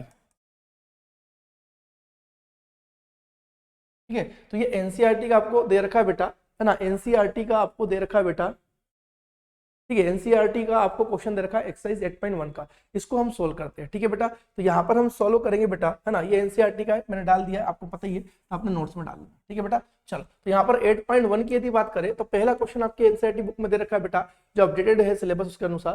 triangle ABC, right angle है बेटा बी से, AB बराबर 24 सेंटीमीटर है, BC बराबर 7 सेंटीमीटर है, तो डिटरमाइन साइन ए कोस है और साइन सी कोस सी। तो आपको कुछ नहीं है भाई साहब, एक राइट एंगल ट्राइंगल की बात कर रहा है जो कि राइट एंगल है बेटा बी से। तो देखो जब भी आपको स्टेटमेंट बेस्ड क्वेश्चन आते हैं बेटा, तो आप पहले क्या किया कि जाए, यदि आपका वो एडवांस मैथ्स का क्वेश्चन है तो आप उस स्टेटमेंट को फिगर पे रिप्रेजेंट करते हैं, बात समझ में आई, ताकि चीजों को आप इजीली एनालिसिस कर पाए। क्वेश्चन को बार बार स्टेटमेंट के फॉर्म में मत पढ़ना, इससे सिर्फ आपका टाइम वेस्ट होगा। एक एक लाइन स्टेटमेंट की पढ़ना, क्वेश्चन में जो एक एक लाइन दे रखी है वो आप वहां पर एज ए फिगर रिप्रेजेंट कर लेना, उसके बाद में सारी चीज आपको फिगर को विजुलाइज करके ही डन करनी है बेटा। यदि वो एडवांस मैथ्स का क्वेश्चन जैसे ट्राइंगल हो गया, ज्योमेट्री हो गया, सर्कल हो गया, है ना, सरफेस एरिया एंड वॉल्यूम हो गया आपके पास में, तो ऐसे चैप्टर सबके पास में है जो कि एडवांस मैथ्स पर बेस्ड है। जब फिगर बेस्ड है तो उसमें फिगर बना लिया करो, चीज आसान हो जाएगी। तो देखो बेटा एक एक लाइन हमने पढ़ी और उसको सोल्यूशन सोल्व करना स्टार्ट कर दिया हमने। चलो पहला सोल्यूशन पे अपन काम करेंगे बेटा। तो उसने क्या कहा बेटा, उसने कहा एक ट्राइंगल है एबीसी, राइट एंगल है बी से। तो सर हमने एक राइट एंगल ट्राइंगल बना लेना है, कुछ भी नहीं करना, सिंपल सा क्वेश्चन है। राइट एंगल ट्राइंगल बी से राइट एंगल है सर, बी से 90 डिग्री कर दिया, ठीक है। बाकी सर दो साइड के लिए हम क्या करें, तो कुछ भी मान लो, ये ए मान लो तो ये बी हो जाएगा, और यदि माफी चाहते बी तो हो गया ना बच्चा, ये सी हो जाएगा, ठीक है। ये क्या हो जाएगा बेटा, सी हो जाएगा, हो जाएगा सी। और यदि ए मानोगे तो ये क्या हो जाएगा, सी हो जाएगा। कोई इशू वाली बात नहीं, आप कहीं भी कुछ भी मान सकते हैं, कोई दिक्कत वाली बात नहीं, ठीक है बेटा। चलो अब ए बी की लेंथ कितनी दे रखी है बेटा, 24 सेंटीमीटर दे रखी है। ए बी यानी कि ये लेंथ दे रखी है बेटा 24 सेंटीमीटर, आपको क्लियर है। सर बीसी, बीसी यानी कि ये दे रखी 7 सेंटीमीटर। अब आप थोड़ा दिमाग यदि लगाए होंगे, आपने पिछली 2 क्लास को पढ़ा होगा, सीखा होगा, तो बेटा सीधा आप इसकी लेंथ निकाल सकते हो क्या, बताओ। सर ये 7 दिख रहा है, ये 24 दिख रहा है, तो ये कितना हो जाएगा। देखो सर बेस और अपने पास परपेंडिकुलर, सर अभी एंगल तो डिफाइंड नहीं, तो किसी को कुछ भी मान लो, एंगल अभी डिफाइन करे ही नहीं मैंने, खाली मैंने इतने स्टेटमेंट पढ़ा, तो भैया इन दोनों में से कोई एक बेस होगा। सर मान लो लॉन्गेस्ट साइड ने इसके साथ में एंगल बनाया तो ये बेस और परपेंडिकुलर, और इसके साथ बनाया तो ये बेस और ये परपेंडिकुलर, तो बेस और परपेंडिकुलर की वैल्यू कितनी है 24 और 7 है।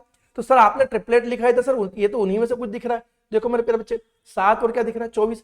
सर बेस और परपेंडिकुलर की वैल्यू 7 और 24 दिखती है, 724 दिखती है, तो हाइपो कितनी होती है 25 होती है। हाइपो कितनी होती है बेटा 25 होती है। हाइपो कितनी होती है बेटा 25 होती है। बट अब क्योंकि ये क्वेश्चन डिटेल क्वेश्चन है तो अपन डायरेक्टली नहीं लिखेंगे, हाँ यदि अपने पास में ऑब्जेक्टिव होता, रीजन नहीं मानता तो अपन सीधा लिख देते, ठीक है। तो दोनों चीज को बैलेंस करके चलना है।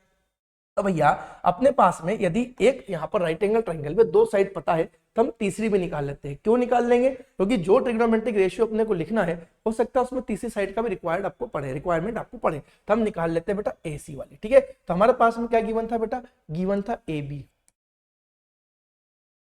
गिवन था हमारे पास में AB equal to 24 centimetre,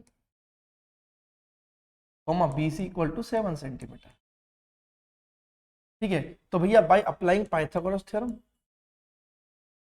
bye Pythagoras theorem, by Pythagoras theorem हम तीसरी साइड निकाल लेंगे सर। तो पाइथागोरस थ्योरम क्या बोलती है सर कि लॉन्गेस्ट साइड मतलब हाइपोटेनस का square equal to remaining side के स्क्वायर का sum B square plus B square, ठीक है। अब सर यहाँ पर परपेंडिकुलर किसको माने, बेस किसको माने? सर पहले स्टेटमेंट में तो कोई जानकारी नहीं है, तो बेटा किसी को मान लो, कोई दिक्कत वाली बात नहीं, क्योंकि आपको उनके स्क्वायर करके सम ही लेना है। यदि डिफरेंस लेना होता तो ऑर्डर इंपॉर्टेंट होता है, ठीक है। तो जब तक आपको रेफरेंस एंगल नहीं पता था आप किसी भी साइड को कुछ भी मान सकते हो, कोई इशू वाली बात नहीं बेटा, ठीक है ना। चलो तो हमने इसको जो वर्टिकल लाइन है थोड़ी देर के लिए इसको 24 परपेंडिकुलर मान लिया आपकी चीजों को समझने के लिए। 24 सेंटीमीटर इसका square plus base 7 centimetre square है तो ये 7 का स्क्वायर कर दिया, ठीक है। 24 का स्क्वायर क्या बनता है सर? तो ये बनता है 576, क्लियर सर। 7 का स्क्वायर कितना बनेगा? 49 बनेगा। आप इन दोनों को जोड़ेंगे तो कितना बनेगा? 625 बनेगा, और ये सेंटीमीटर स्क्वायर में आ जाएगा। वो अभी अपना हाइपोटेनस हटा देंगे तो वो लगा देंगे, है ना। तो h स्क्वायर बराबर कितना है? 625 सेंटीमीटर स्क्वायर, क्योंकि सेंटीमीटर में चल रहा था, ये किसमें आ गया बेटा? सेंटीमीटर स्क्वायर, ठीक है। अब स्क्वायर हटेगा तो रूट लगेगा, तो सर रूट लग जाएगा, तो h बराबर कितना आ जाएगा? Under root 625 centimetre square root लग गया, ठीक है। तो सेंटीमीटर के बाहर जाएगा तो सेंटीमीटर में आ जाएगा, और 625 की रूट वैल्यू प्लस का 25 और माइनस का 25 होती है। बट हमारे पास में मेरे बच्चे यहाँ पर साइड की बात करेंगे तो नेगेटिव नहीं लेंगे, तो इसलिए अपने पास हाइपोटेनस कितनी आ जाएगी बेटा? 25 सेंटीमीटर आ जाएगी, क्लियर बेटा। तो एच की वैल्यू हम कितनी फाइंड आउट कर चुके हैं बेटा? 25%।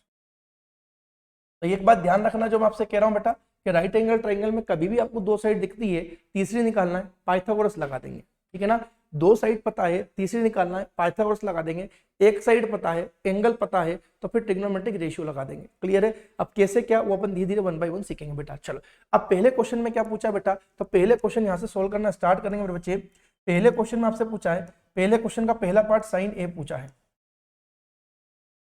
क्या पूछा मेरे बच्चे? साइन ए पूछा है। अब साइन ए, तो ए कौन सा बेटा? ये वाला एंगल, समझना। साइन ए मतलब ये वाले एंगल की, देखो येलो से मैं करके बता रहा हूँ, देखो येलो से ये साइन ए मतलब ये वाले एंगल की बात कर रहा हूँ मेरे बच्चे, समझना। इस वाले एंगल की बात कर रहा हूँ बेटा, इस वाले की। तो सर यदि ये लॉन्गेस्ट साइड इस साइड के साथ में एंगल बना रही है, तो सर ये हमारी क्या होगी? बेस हो जाएगी, एडजेसेंट साइड, और ये अपोजिट वाली क्या हो जाएगी? परपेंडिकुलर। तो साइन ए मतलब आप किसकी बात कर रहे हो सर? तो साइन ए मतलब बेटा होता है अपने पास में अपोजिट साइड बाई अपने पास में लॉन्गेस्ट साइड। अब यहां पर इसको ऐसा मत लिखना मेरे बच्चे कि P बाई एच, P किस साइड को रिप्रेजेंट कर रहा है वो लिखना, और H किस साइड को रिप्रेजेंट कर रहा है वो लिखिएगा। आपको पता है कि P बाई एच होता है, बट P क्या रिप्रेजेंट कर रहा है? अकॉर्डिंग टू द अपना रेफरेंस एंगल, और H क्या रिप्रेजेंट कर रहा है? According to our largest angle that is equal to 90 degree, वो आप लिखना। तो साइन ए मतलब क्या होता है सर? P बाई एच होता है। तो P मतलब परपेंडिकुलर, तो परपेंडिकुलर क्या होगी? इसकी अपोजिट वाली साइड होगी बेटा BC, है ना, BC। और सर हाइपो मतलब 90 के अपोजिट वाली साइड क्या होगी? AC। मतलब बेटा आपसे वो साइन ए मतलब इस राइट एंगल ट्रायंगल की दो साइड BC और AC का रेशियो पूछ रहा है। इस राइट एंगल ट्रायंगल की दो साइड बेटा BC और AC का रेशियो पूछ रहा है, BC और AC का रेशियो पूछ रहा है। बात समझ में आ रही है? ठीक है। तो मेरे बच्चे BC और AC का यदि रेशियो पूछ रहा है, तो BC की लेंथ कितनी मेरे बच्चे? तो BC की लेंथ कितनी? 7 सेंटीमीटर बेटा, और AC की लेंथ कितनी मेरे बच्चे? 25 सेंटीमीटर, क्लियर बेटा। सर सेंटीमीटर सेंटीमीटर कैंसिल हो जाएगा, तो साइन ए की वैल्यू कितनी आ जाएगी मेरे बच्चे? तो साइन ए की वैल्यू आ जाएगी 7/25। साइन ए की वैल्यू कितनी आ जाएगी बेटा? 7/25 आ जाएगी, क्लियर है बेटा। ठीक है, साइन ए मैंने कर दिया। अब कोस ए वाला आप घर पे होमवर्क कीजिएगा और मुझे कमेंट सेक्शन में कमेंट कीजिएगा। ये कोस ए जो है वो होमवर्क कीजिएगा और कमेंट सेक्शन में कमेंट कीजिएगा बेटा। यदि आप कमेंट सेक्शन में कमेंट करोगे तो मैं ये मान के चलूंगा कि आप मेरा लेक्चर पूरा देख रहे हो, अच्छे से समझ में आ रहा है और चीजों को आप अप्लाई भी कर पा रहे हो। ठीक है, तो मैं बेटा आपसे कह रहा हूँ कमेंट सेक्शन में कमेंट करिएगा, तो आप बेटा कीजिएगा, मुझे आपके कमेंट का इंतजार रहेगा और मैं उस कमेंट का रिप्लाई भी करूंगा आपके लिए बेटा। ठीक है, चलो अब साइन सी और कोस सी पे आते हैं। तो सर ऐसे ही हम साइन सी का भी निकाल लेंगे। सर साइन सी के लिए क्या हो जाएगा, देखो समझ रहे हो बच्चे, साइन सी के लिए क्या हो जाएगा, तो दूसरे क्वेश्चन में साइन सी सर अब मेरा रेफरेंस एंगल चेंज हो गया, रेफरेंस एंगल चेंज हो गया, मतलब सी पे चले गए अपन। अब सी पे चले गए तो लॉन्गेस्ट साइड अब किसके साथ बना रही है एंगल बेटा, बीसी के साथ। तो बीसी होगा मेरा एडजेसेंट यानी कि बेस बेटा, और इसके अपोजिट होगा परपेंडिकुलर। बात समझ में आ गई, क्लियर है बेटा। चल तो साइन सी मतलब क्या होगा, तो साइन सी मतलब वही पी बाई एच, परपेंडिकुलर पर हाइपोटेन्यूज। तो परपेंडिकुलर इसके अपोजिट वाली होगी बेटा, ये ए बी, और हाइपोटेन्यूज तो 90 का अपोजिट ही होगी, उसमें कोई चेंज नहीं होना, ए सी। तो ये ए बी बाई ए सी हो जाएगा सर। तो साइन सी की वैल्यू यदि हम निकालेंगे बेटा, तो ए बी की लेंथ कितनी मेरे बच्चे, ए बी की लेंथ कितनी बेटा 24 सेंटीमीटर, ए बी की लेंथ कितनी बच्चे 24 सेंटीमीटर, और ए सी की लेंथ कितनी मेरे बच्चे 25 सेंटीमीटर। क्लियर है, चलो सर 24 और 25 इनके सेंटीमीटर कैंसिल आउट हो जाएंगे। तो सर यहाँ पर साइन सी की वैल्यू ट्रिग्नोमेट्रिक रेशियो पे कितनी हो जाएगी 24/25। बहुत बढ़िया, आई होप समझ में आया होगा कि आपको क्या करना है। तो जब भी आपको बेटा रेफरेंस एंगल के रिस्पेक्ट में बात करें, जैसे ए बी सी, तो जब भी आपको एंगल दिया जाता है बेटा, तो उस एंगल के लिए आप क्या कीजिए, ट्रिग्नोमेट्रिक रेशियो साइड के फॉर्म में लिखिए, साइड्स के फॉर्म में। उस राइट एंगल ट्रायंगल में परपेंडिकुलर क्या रिप्रेजेंट कर रही है, हाइपो क्या रिप्रेजेंट कर रही है बेटा, उस एंगल के लिए आप वो मेंशन कीजिएगा, P by H, P by B, ऐसा मत मेंशन कीजिएगा बेटा। ठीक है, चलो आगे बढ़ते हैं। आई होप आपको सभी को सेशन अच्छे से समझ में आया है और अच्छे से समझ में आ भी रहा होगा। ठीक है, चलो तो बेटा यहाँ पर अगला क्वेश्चन है, बहुत ईजी है। देखो यहाँ पर भी सीधा देखो ट्रिग्नोमेट्री का पाइथागोरस ट्रिपलेट लग जाएगा। ये 12 है और 13 है, हाइपोटेनियस 13 दिख रही है, हाइपोटेनियस 13 दिख रही है और कोई साइड 12 दिखे, हाइपोटेनियस 13 दिखे, हाइपोटेनियस 13 दिखे और कोई एक साइड 12 दिखे, तो दूसरी साइड क्या हो जाएगी 5 हो जाएगी। देखो ट्रिपलेट कैसा जादू कर रहा है, ट्रिपलेट से आप कैसे वर्बली निकाल सकते हो बेटा, है ना। आपके पास यदि टाइम कम भी है तो आप वहां पे बोर्ड एग्जाम में इस प्रकार से यदि कम टाइम में पूरा क्वेश्चन सोल्व करना चाहते हैं ताकि कुछ नंबर तो अच्छे से मिल जाए, तो उसके लिए बेटा आप यही कर सकते हो जो मैंने सिखाया। वरना फिर आपके पास सफिशिएंट टाइम है तो आप बेटा शॉर्ट में ना करते पूरा डिटेल करो, सर ये 13 ये 12 तो 5 हो जाएगा। ठीक है, हम ऐसा कर सकते हैं, बट हम ऐसा नहीं करेंगे क्योंकि हमें डिटेल में करना है। तो हम पहले बेटा इसको समझ चुके हैं तो हम अच्छे से सोल्व करते। देखो सर हमारे पास में क्या बोल रखा है, एक फिगर है ना, और फिगर कैसा, राइट एंगल ट्रायंगल, और राइट एंगल ट्रायंगल में दो साइड दे रखी है और बाकी दो ट्रिग्नोमेट्रिक रेशियो का डिफरेंस लेना। तो सर दो ट्रिग्नोमेट्रिक रेशियो का डिफरेंस लेने के लिए हमें पहले दोनों ट्रिग्नोमेट्रिक रेशियो को डिफाइन करना पड़ेगा। तो बिल्कुल करना पड़ेगा, तो उसके लिए क्या लगेगा, ट्रायंगल्स की साइड्स पता होना चाहिए। सर हमें दो पता है, तीसरी भी निकाल लेते हैं, हो सकता है तीसरी साइड किसी ट्रिग्नोमेट्रिक रेशियो को फॉर्म करने के लिए रिक्वायर्ड हो जाए बेटा। ठीक है, तो कैसे निकालेंगे देखो, तो देखो मेरे प्यारे बच्चे, तो अभी तो हम क्या करेंगे, ये तो हाइपोटेनियस ही होगा, इसमें तो कोई लोड ही नहीं मेरे बच्चे, ये तो क्या होगा बेटा हाइपोटेनियस ही होगा। अब इसमें परपेंडिकुलर बेस कोई भी मान लो जब तक कि आपके पास में कोई रेफरेंस एंगल नहीं है ना, बाकी जब रेफरेंस एंगल होगा तो उसके अनुसार माना जाएगा बेटा। ठीक है, तो सर हमारे पास में यहाँ पर पाइथागोरस क्या बोलता है कि हाइपो का स्क्वायर इक्वल टू परपेंडिकुलर पर बेस का स्क्वायर।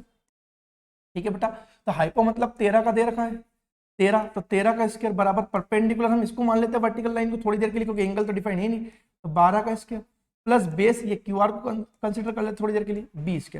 सर 13 का स्क्वायर कितना होता है 169 होता है, 12 का स्क्वायर कितना होता है 144 होता है, प्लस बी का स्क्वायर। सर हमें तो बी स्क्वायर नहीं चाहिए, हमें तो बी चाहिए। तो बेटा जिसको चाहिए, देखो एक बात ये ध्यान रखना, आपने बेटा पहले सेकंड थर्ड चैप्टर में सीखा होगा, है ना, सेकंड थर्ड चैप्टर में, सेकंड में अपना पॉलिनोमियल वगैरह पढ़ा होगा, तीसरे में आपने इक्वेशंस वगैरह पढ़ी होगी। तो इक्वेशंस में आपने पढ़ा होगा बेटा कि वहां पर यदि अपने पास में एलएचएस आरएचएस ऐसा कुछ है तो जो चीज आपको अननोन है उसको एक साइड रखो और बाकी सबको ट्रांसपोज कर दो दूसरी साइड। ठीक है, जब अपन ट्रांसपोज करेंगे तो साइन चेंज होगा, प्लस वाला माइनस, माइनस वाला प्लस, मल्टीप्लाई वाला डिवाइड और डिवाइड वाला मल्टीप्लाई। तो बी स्क्वायर में बी की वैल्यू चाहिए तो बी को उधर ही रखो और ये 144 इधर लाके माइनस कर दो, तो 169 माइनस 144 कितना बनेगा 25 बनेगा। सर हमें बी स्क्वायर की वैल्यू नहीं चाहिए, हमें तो बी चाहिए। सर स्क्वायर हटा देंगे तो रूट लगा देंगे 25 पर, तो बी की वैल्यू कितनी आ जाएगी बेटा 5 आ जाएगी। यहाँ से आप यदि लिखोगे तो बी की वैल्यू कितनी आ जाएगी बेटा 5, प्लस माइनस 5 आएगी, बट हम यहाँ पर प्लस ही लेंगे क्योंकि साइड्स की बात कर रहा है, साइड्स की लाइन कभी भी नेगेटिव नहीं होती है। तो सर बी कितना आ गया हमारे पास में 5 आ गया। तो according to this two sides ये हमने डिफाइन कर ली बेटा, कितनी कर ली बेटा 5। क्लियर है बेटा, ये हम अलग मार्कर से लिख देते हैं ताकि कलर आपको पता रहे कि हमने निकाली बेटा 5 से। ये येलो अच्छा नहीं लग रहा क्या, इस पर रेड लिख ले क्या, लाल लाल रंग। क्लियर, अब यहाँ पर हमने रैंडमली यहाँ पे वैल्यूज निकाल दी है। अब हमें ट्रिग्नोमेट्रिक क्या चाहिए बेटा, रेशियो का डिफरेंस चाहिए। तो सर हमें क्या चाहिए sir 10p minus ten P minus क्या चाहिए बेटा, cot R. Ten P minus क्या चाहिए, कोट आर। तो सर टेन पी, तो टेन पी मतलब देखो पी पी पी मतलब रेफरेंस एंगल सर ये वाला, पी मतलब टेन के लिए रेफरेंस एंगल ये हो गया। टेन के लिए रेफरेंस एंगल यदि ये है तो इसके लिए ये बेस, ये हाइपो और इसके अपोजिट परपेंडिकुलर हो जाएगी। तो टेन पी क्या बोलता है, तो सर टेन पी बोलता है बेटा परपेंडिकुलर अपॉन बेस, मतलब अपोजिट बाई एडजेसेंट। तो भाई इसके लिए, इस एंगल के लिए अपोजिट कौन सी होगी बेटा, क्यू आर। इसके लिए अपोजिट क्या होगी बेटा, क्यू आर। अपॉन में क्यू आर अपोजिट हो गई, अपॉन में बेस मतलब एडजेसेंट कौन सी होगी बेटा, पी क्यू। समझे मेरी बात को। Minus cot R, cot R, cot R. तो भैया cot R sir, cot R reference angle change हो गया, कोट के लिए आर हो गया, तो आर के लिए एडजेसेंट साइड क्या हो जाएगी ये, और बेटा अपोजिट हो जाएगी ये, मतलब बेस परपेंडिकुलर हाइपो। तो कोट आर क्या होता है सर, तो कोट आर हमने पढ़ रखा है बेटा ये रिवर्स हो जाता है, टेन का रिवर्स हो जाता है, मतलब बी बाई पी। ये क्या हो जाएगा बेटा, बी बाई पी। तो बी बी बी बी मतलब Q R by P, P मतलब परपेंडिकुलर, मतलब क्या बेटा, पी क्यू, मतलब पी क्यू। अब देखो सीधी बात है sir, Q R by P Q और Q R by P Q एक ही ट्राइंगल की दो साइड्स का रेशियो है, तो सेम वैल्यू होगी, तो ये कैंसल आउट हो जाएगा। तो वैल्यू कितनी देगा बेटा, जीरो दे देगा। कितना दे देगा बेटा, जीरो। यानी कि आपको उसको निकालने की भी जरूरत नहीं थी, बट ठीक है कोई दिक्कत नहीं, हमने निकाल लिया ताकि आपको चीजें सीखने और समझने में आ जाए। तो आप यदि रखोगे बेटा Q R by P Q, तो क्यू आर और बाई पी क्यू की लेंथ रख देना, है ना, मैं रख के बता देता हूँ, वरना ये वैल्यू सीधी कितनी हो जाएगी बेटा, जीरो। ये कितना हो जाएगा, जीरो, और ये अपना आंसर हो जाएगा। ठीक है, बट हम लिखना चाहते हैं तो लिख दो, क्यू आर की लेंथ कितनी बेटा, 5 सेंटीमीटर, अपॉन में पी क्यू की लेंथ कितनी बेटा, 12 सेंटीमीटर, माइनस क्यू आर की लेंथ कितनी बेटा, 5 सेंटीमीटर, और पी क्यू की लेंथ कितनी बेटा, 12 सेंटीमीटर।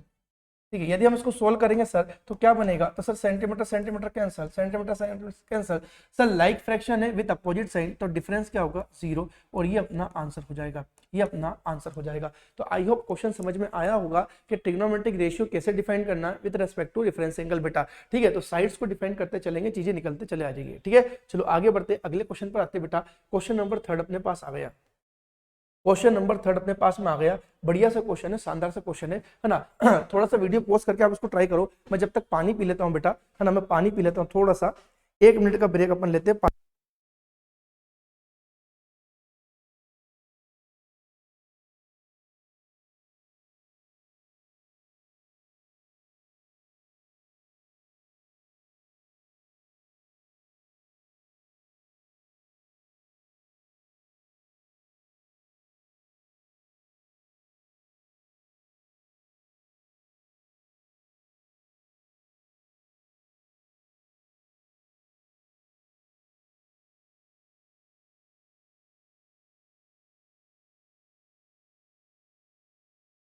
चलो पॉज किया होगा, सोल्व किया होगा, आंसर भी निकाला होगा।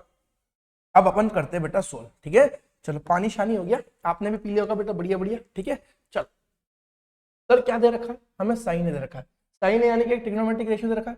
सर ट्रिग्नोमेट्रिक रेशियो किसका निकाला जाता है सर, तो ट्रिग्नोमेट्रिक रेशियो निकाला जाता है सर किसका, तो ये ट्रिग्नोमेट्रिक रेशियो निकाला जाता है बेटा राइट एंगल ट्रायंगल की साइड्स का। तो हम इसके रेस्पेक्ट में पहले राइट एंगल ट्रायंगल की साइड डिफाइन कर ले, ताकि और ट्रिग्नोमेट्रिक रेशियो हम लिख पाए। तो साइन ए मतलब 3/4 दे रखा है बेटा। तो सर साइन ए मतलब क्या होगा, तो साइन ए मतलब साइन ऑफ एंगल ए। तो सर एंगल ए के लिए साइन ऑफ एंगल है 3/4 दे रखा है, तो साइन ए मतलब क्या होता है सर, तो ये होता है perpendicular upon hypotenuse, equal to बेटा क्या, 3/4। ठीक है, अब अपन यहाँ पे थोड़ा डायग्राम बना लेते हैं राइट एंगल ट्रायंगल का, ऐसा करके। ठीक है, अब ये भी ए के रेफरेंस में दिया, ये भी ए के और ये भी ए के रेस्पेक्ट में, हम ए को यहाँ मान लेते हैं, बी से राइट एंगल कर देते हैं बेटा 90 डिग्री का, इसको बी से क्या कर देते बेटा, राइट एंगल कर देते, और ये सी मान लेते हैं। क्लियर है सर, हर बार ए को लिया तो रेफरेंस एंगल क्या हो गया, ए हो गया। यदि रेफरेंस एंगल ए हो गया सर, तो साइड्स वगैरह कैसे क्या निकलेगी, तो साइड्स बेटा देखो ये हो जाएगी अपने पास में बेस, ये हो जाएगी परपेंडिकुलर, और ये क्या हो जाएगी बेटा हाइपोटेन्यूज। क्लियर है बेटा। सर यहाँ पर यदि परपेंडिकुलर हाइपोटेन्यूज की वैल्यू की बात करें तो वो कैसे दे रखी है, कोई रेशियो फॉर्म में दे रखी है। तो प्यारे बच्चे, आप यदि अपने स्कूल में जैसा आपको कराया गया वो अपनी जगह पर है, ठीक है, आप चाहो तो सीधा p बराबर 3 ले लो, एज बराबर 4 ले लो, कोई दिक्कत वाली बात नहीं बेटा।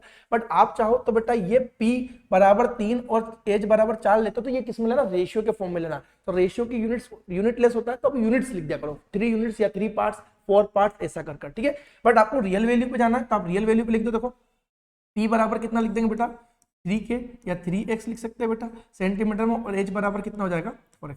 सर ये x कौन सी वैल्यू है? तो सर ये x वो वैल्यू है बेटा जो कि अपने पास में इनकी एचसीएफ वैल्यू, मतलब इनका कॉमन फैक्टर जो अपन ने जिससे इनको सिंप्लीफाई किया हुआ।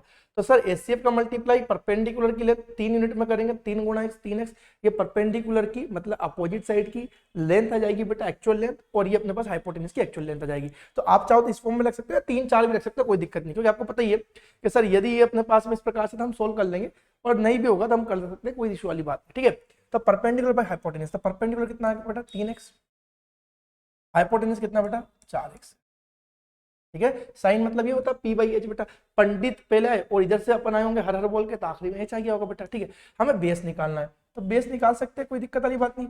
कैसे निकालेंगे सर? तो ये होता है अपने पास में इस प्रकार से कि हाइपो का square equal to perpendicular square plus base का स्क्वायर, ठीक है। राइट एंगल ट्रायंगल की दो साइड दिख रही, तीसरी निकाल लेंगे बेटा। तो h की वैल्यू पता है 4x है, तो हम क्या करेंगे सर 4x का स्क्वायर कर देंगे बराबर परपेंडिकुलर मतलब क्या बेटा 3x का स्क्वायर कर देंगे बेटा प्लस b का स्क्वायर, ठीक है सर। 4 का स्क्वायर 16x स्क्वायर हो जाएगा सर, माइनस, क्योंकि देखो इसको डबल लिख ही देते हैं, 9x square plus b square. Sir transpose कर देंगे क्योंकि हमें b स्क्वायर में b की वैल्यू चाहिए, तो उसको एक साइड रखेंगे, ये 9 उधर जाएगा बेटा माइनस होगा, तो 16 माइनस 9 कर देंगे, कितना हो जाएगा बेटा? तो 16 माइनस 9 हो जाएगा 7x स्क्वायर बराबर b स्क्वायर। सर हमें b की वैल्यू चाहिए, तो हम क्या करेंगे b का स्क्वायर हटाएंगे, इधर रूट लग जाएगा, तो क्या बनेगा under root 7x square. Sir यहाँ पर 7 जो है नॉन परफेक्ट स्क्वायर है तो रूट के अंदर ही रहेगा, बट 7x स्क्वायर क्या है परफेक्ट स्क्वायर, रूट के बाहर जाएगा, तो b की वैल्यू कितनी बन जाएगी सर? तो ये बन जाएगी रूट 7 ब्रैकेट के बाहर, सॉरी रूट के बाहर गया तो ये x, तो रूट 7x आप चाहो सेंटीमीटर मानना तो सेंटीमीटर मान लो, वरना कोई दिक्कत वाली बात नहीं है, ठीक है बेटा। तो b की वैल्यू कितनी आ गई बेटा? रूट 7x आ गई, कितनी आ गई बेटा? रूट 7x आ गई। अब मेरे बच्चे ये बात ध्यान रखना कि वापस से देखो रेशियो बनाएंगे तो ये कॉमन फैक्टर वापस से सिंप्लीफाई हो जाएगा, ये कॉमन फैक्टर वापस से सिंप्लीफाई हो जाएगा, इसको मानने से टाइम वेस्ट करने से और इक्वेशन को क्रिटिकल टफ बनाने से कोई मतलब नहीं है, तो आप इसको 3 और 4 रख के कर लेना, ज्यादा बेटर रहेगा बेटा, ठीक है ना। चल अब देखो क्या निकालना है हमें सर, तो हमें cos a और tan a की वैल्यू निकालनी है, तो सर निकाल लेंगे हम, तो ये तो बहुत इजी काम है, हमें आपने इतने अच्छे से पढ़ा दिया और हमने 3 दिन 2 दिन बहुत अच्छे से प्रैक्टिस कर ली सर। तो cos a मतलब रेफरेंस एंगल, तो यही बेटा, तो cos a मतलब क्या होगा? तो cos मतलब b/h, बेस बाय हाइपोटेन्यूज, तो बेस क्या है राइट एंगल ट्रायंगल के लिए, कौन सी साइड को रिप्रेजेंट कर रहा है वो लिखेंगे, और हाइपोटेन्यूज की साइड को रिप्रेजेंट कर रहा है वो लिख देंगे सर। तो बेस बाय हाइपोटेन्यूज, तो बेस क्या होगा बेटा? ये ab, बेस क्या होगा बेटा? ab, और हाइपो मतलब तो लॉन्गेस्ट साइड 90 के अपोजिट मतलब AC, तो AB/AC का रेशियो पूछ रहा है, तो cos A इक्वल टू क्या बनेगा सर? तो cos A मतलब AB/AC, तो AB मतलब रूट 7x मेरे बच्चे, रूट 7x बेटा अपॉन में AC कितना बेटा? 4x है, sir x and x will be cancel out और ये, तो cos A कितना बनेगा? तो सर cos A बनेगा रूट 7/4, रूट 7/4, तो cos A की वैल्यू कितनी आ गई? सुंदर सुंदर से दिखने वाली बेटा रूट 7/4 आ गई। तो tan A की वैल्यू भी हम निकाल सकते हैं इसी प्रकार से, है ना। कलरफुल कर लेंगे, थोड़ा सा जीवन रंगीन कर लेते हैं बेटा, देखो तो यहाँ पर अपने पास में tan A, tan मतलब क्या सर? परपेंडिकुलर अपॉन बेस होता है p/b, p मतलब परपेंडिकुलर मतलब अपोजिट साइड, तो इसके अपोजिट साइड कौन सी बेटा? BC, है ना। इस रेफरेंस एंगल के अपोजिट साइड कौन सी बेटा? BC, तो ये BC perpendicular upon base, base मतलब सर ये हाइपो से लगी हुई साइड, हाइपो ने जिस साइड का एंगल बनाया वो वाली साइड मतलब AB परपेंडिकुलर अपॉन में क्या हो गया मेरे बच्चे? बेस, परपेंडिकुलर अपॉन में बेस, परपेंडिकुलर अपॉन में बेस, परपेंडिकुलर अपॉन में बेस, तो परपेंडिकुलर बेटा BC और अपना अपना ही हो जाएगा AB, ठीक है। चलो tan A में रखेंगे भैया यहाँ पे वैल्यू, तो BC मेरे पास कितना मेरे बच्चे? तो BC मतलब क्या बेटा? 3x, BC यानी कि 3x, AB मतलब रूट 7x, रूट 7x रख देंगे, रूट 7x रख देंगे, क्लियर है। तो sir x and x will be cancel out, तो tan A की वैल्यू कितनी हो जाएगी सर? 3/√7, क्लियर है। अब क्या होता है कि बेटा कभी भी डिनोमिनेटर में रूट आ जाता है तो हम क्या कर देते हैं बेटा? उसको रैशनलाइजेशन कर देते हैं ना। आपको पता है कभी भी भैया फ्रैक्शन के डिनोमिनेटर में रूट है बेटा तो उसका रैशनलाइजेशन किया जाता है रूट को हटाने के लिए, तो हम क्या करेंगे बेटा? रैशनलाइजेशन भी कर सकते हैं, तो आंसर यहाँ तक की भी ठीक है, बट आप पूरा ही सोल्व कर दो तो ज्यादा बेटर होगा, तो इसका रैशनलाइजेशन कर दे बेटा। तो आपको स्कूल में सिखाया होगा और हम भी सिखा देंगे अभी आगे चलकर रैशनलाइजेशन करना बहुत अच्छे से आपको, 3/√7 है, इस √7 का यदि मुझे रूट हटाना है तो हमें क्या करना पड़ेगा? इसमें √7 का मल्टीप्लाई करना पड़ेगा डिनोमिनेटर में। सर रूट 7 का रूट हटाने के लिए सेम सर्ट्स का मल्टीप्लाई करना पड़ता है ना, सेम सर्ट्स का सेम रूट का सेम रूट वैल्यू का मल्टीप्लाई करना पड़ेगा। सर रूट 7 का मल्टीप्लाई रूट 7 में कर देंगे, रूट 7 स्क्वायर बनेगा, रूट 7 स्क्वायर से 7 स्क्वायर से रूट कैंसिल हो जाएगा, 7 आ जाएगा। बट खाली डिनोमिनेटर में करके छोड़ जाते एक्चुअल फ्रैक्शन में चेंज आ जाएगा, इसलिए अपने को न्यूमरेटर में भी इसका मल्टीप्लाई करना पड़ेगा ऐसे कर बेटा। तब सर ये क्या बनेगा, तो ये बनेगा 3 इंटू रूट 7, 3 रूट 7 अपॉन में रूट 7 इंटू रूट 7 मतलब 7। तो या तो आप ये करो या नीचे वाला ऑप्शन दिया तो ये भी कर सकते हो, ठीक है। तो आप इसको इतना भी कर दोगे ठीक है, और पूरा सिंप्लीफाई करके आपको रेशनलाइजेशन वगैरह करके करना है तो आप ऐसा भी कर सकते हो, ठीक है। तो आई होप सेशन में तीनों क्वेश्चन आपको बहुत अच्छे समझ में आ गए होंगे, आपने चीजों को बहुत अच्छे से सीख लिया होगा, जान लिया होगा, समझ लिया होगा बेटा, ठीक है। मैं बार बार एक ही जैसे क्वेश्चनों को एक तरीके से समझाते जा रहा हूँ तो कोई इशू नहीं आ रहा होगा, ठीक है। चलो बेटा अगले क्वेश्चन की ओर आते हैं बेटा। ये देखो same as it is question आ गया है ना, 15 cot इक्वल टू 8 है, तो फाइंड आपने को करना है ए और सेक है, साइन ए और सेक है। देखो 15 और 8 दिखा, तो 15 8 कुछ दिखेगा तो बेटा आपको पता ही 15 8 वाले फंक्शन तो चीजें, ठीक है।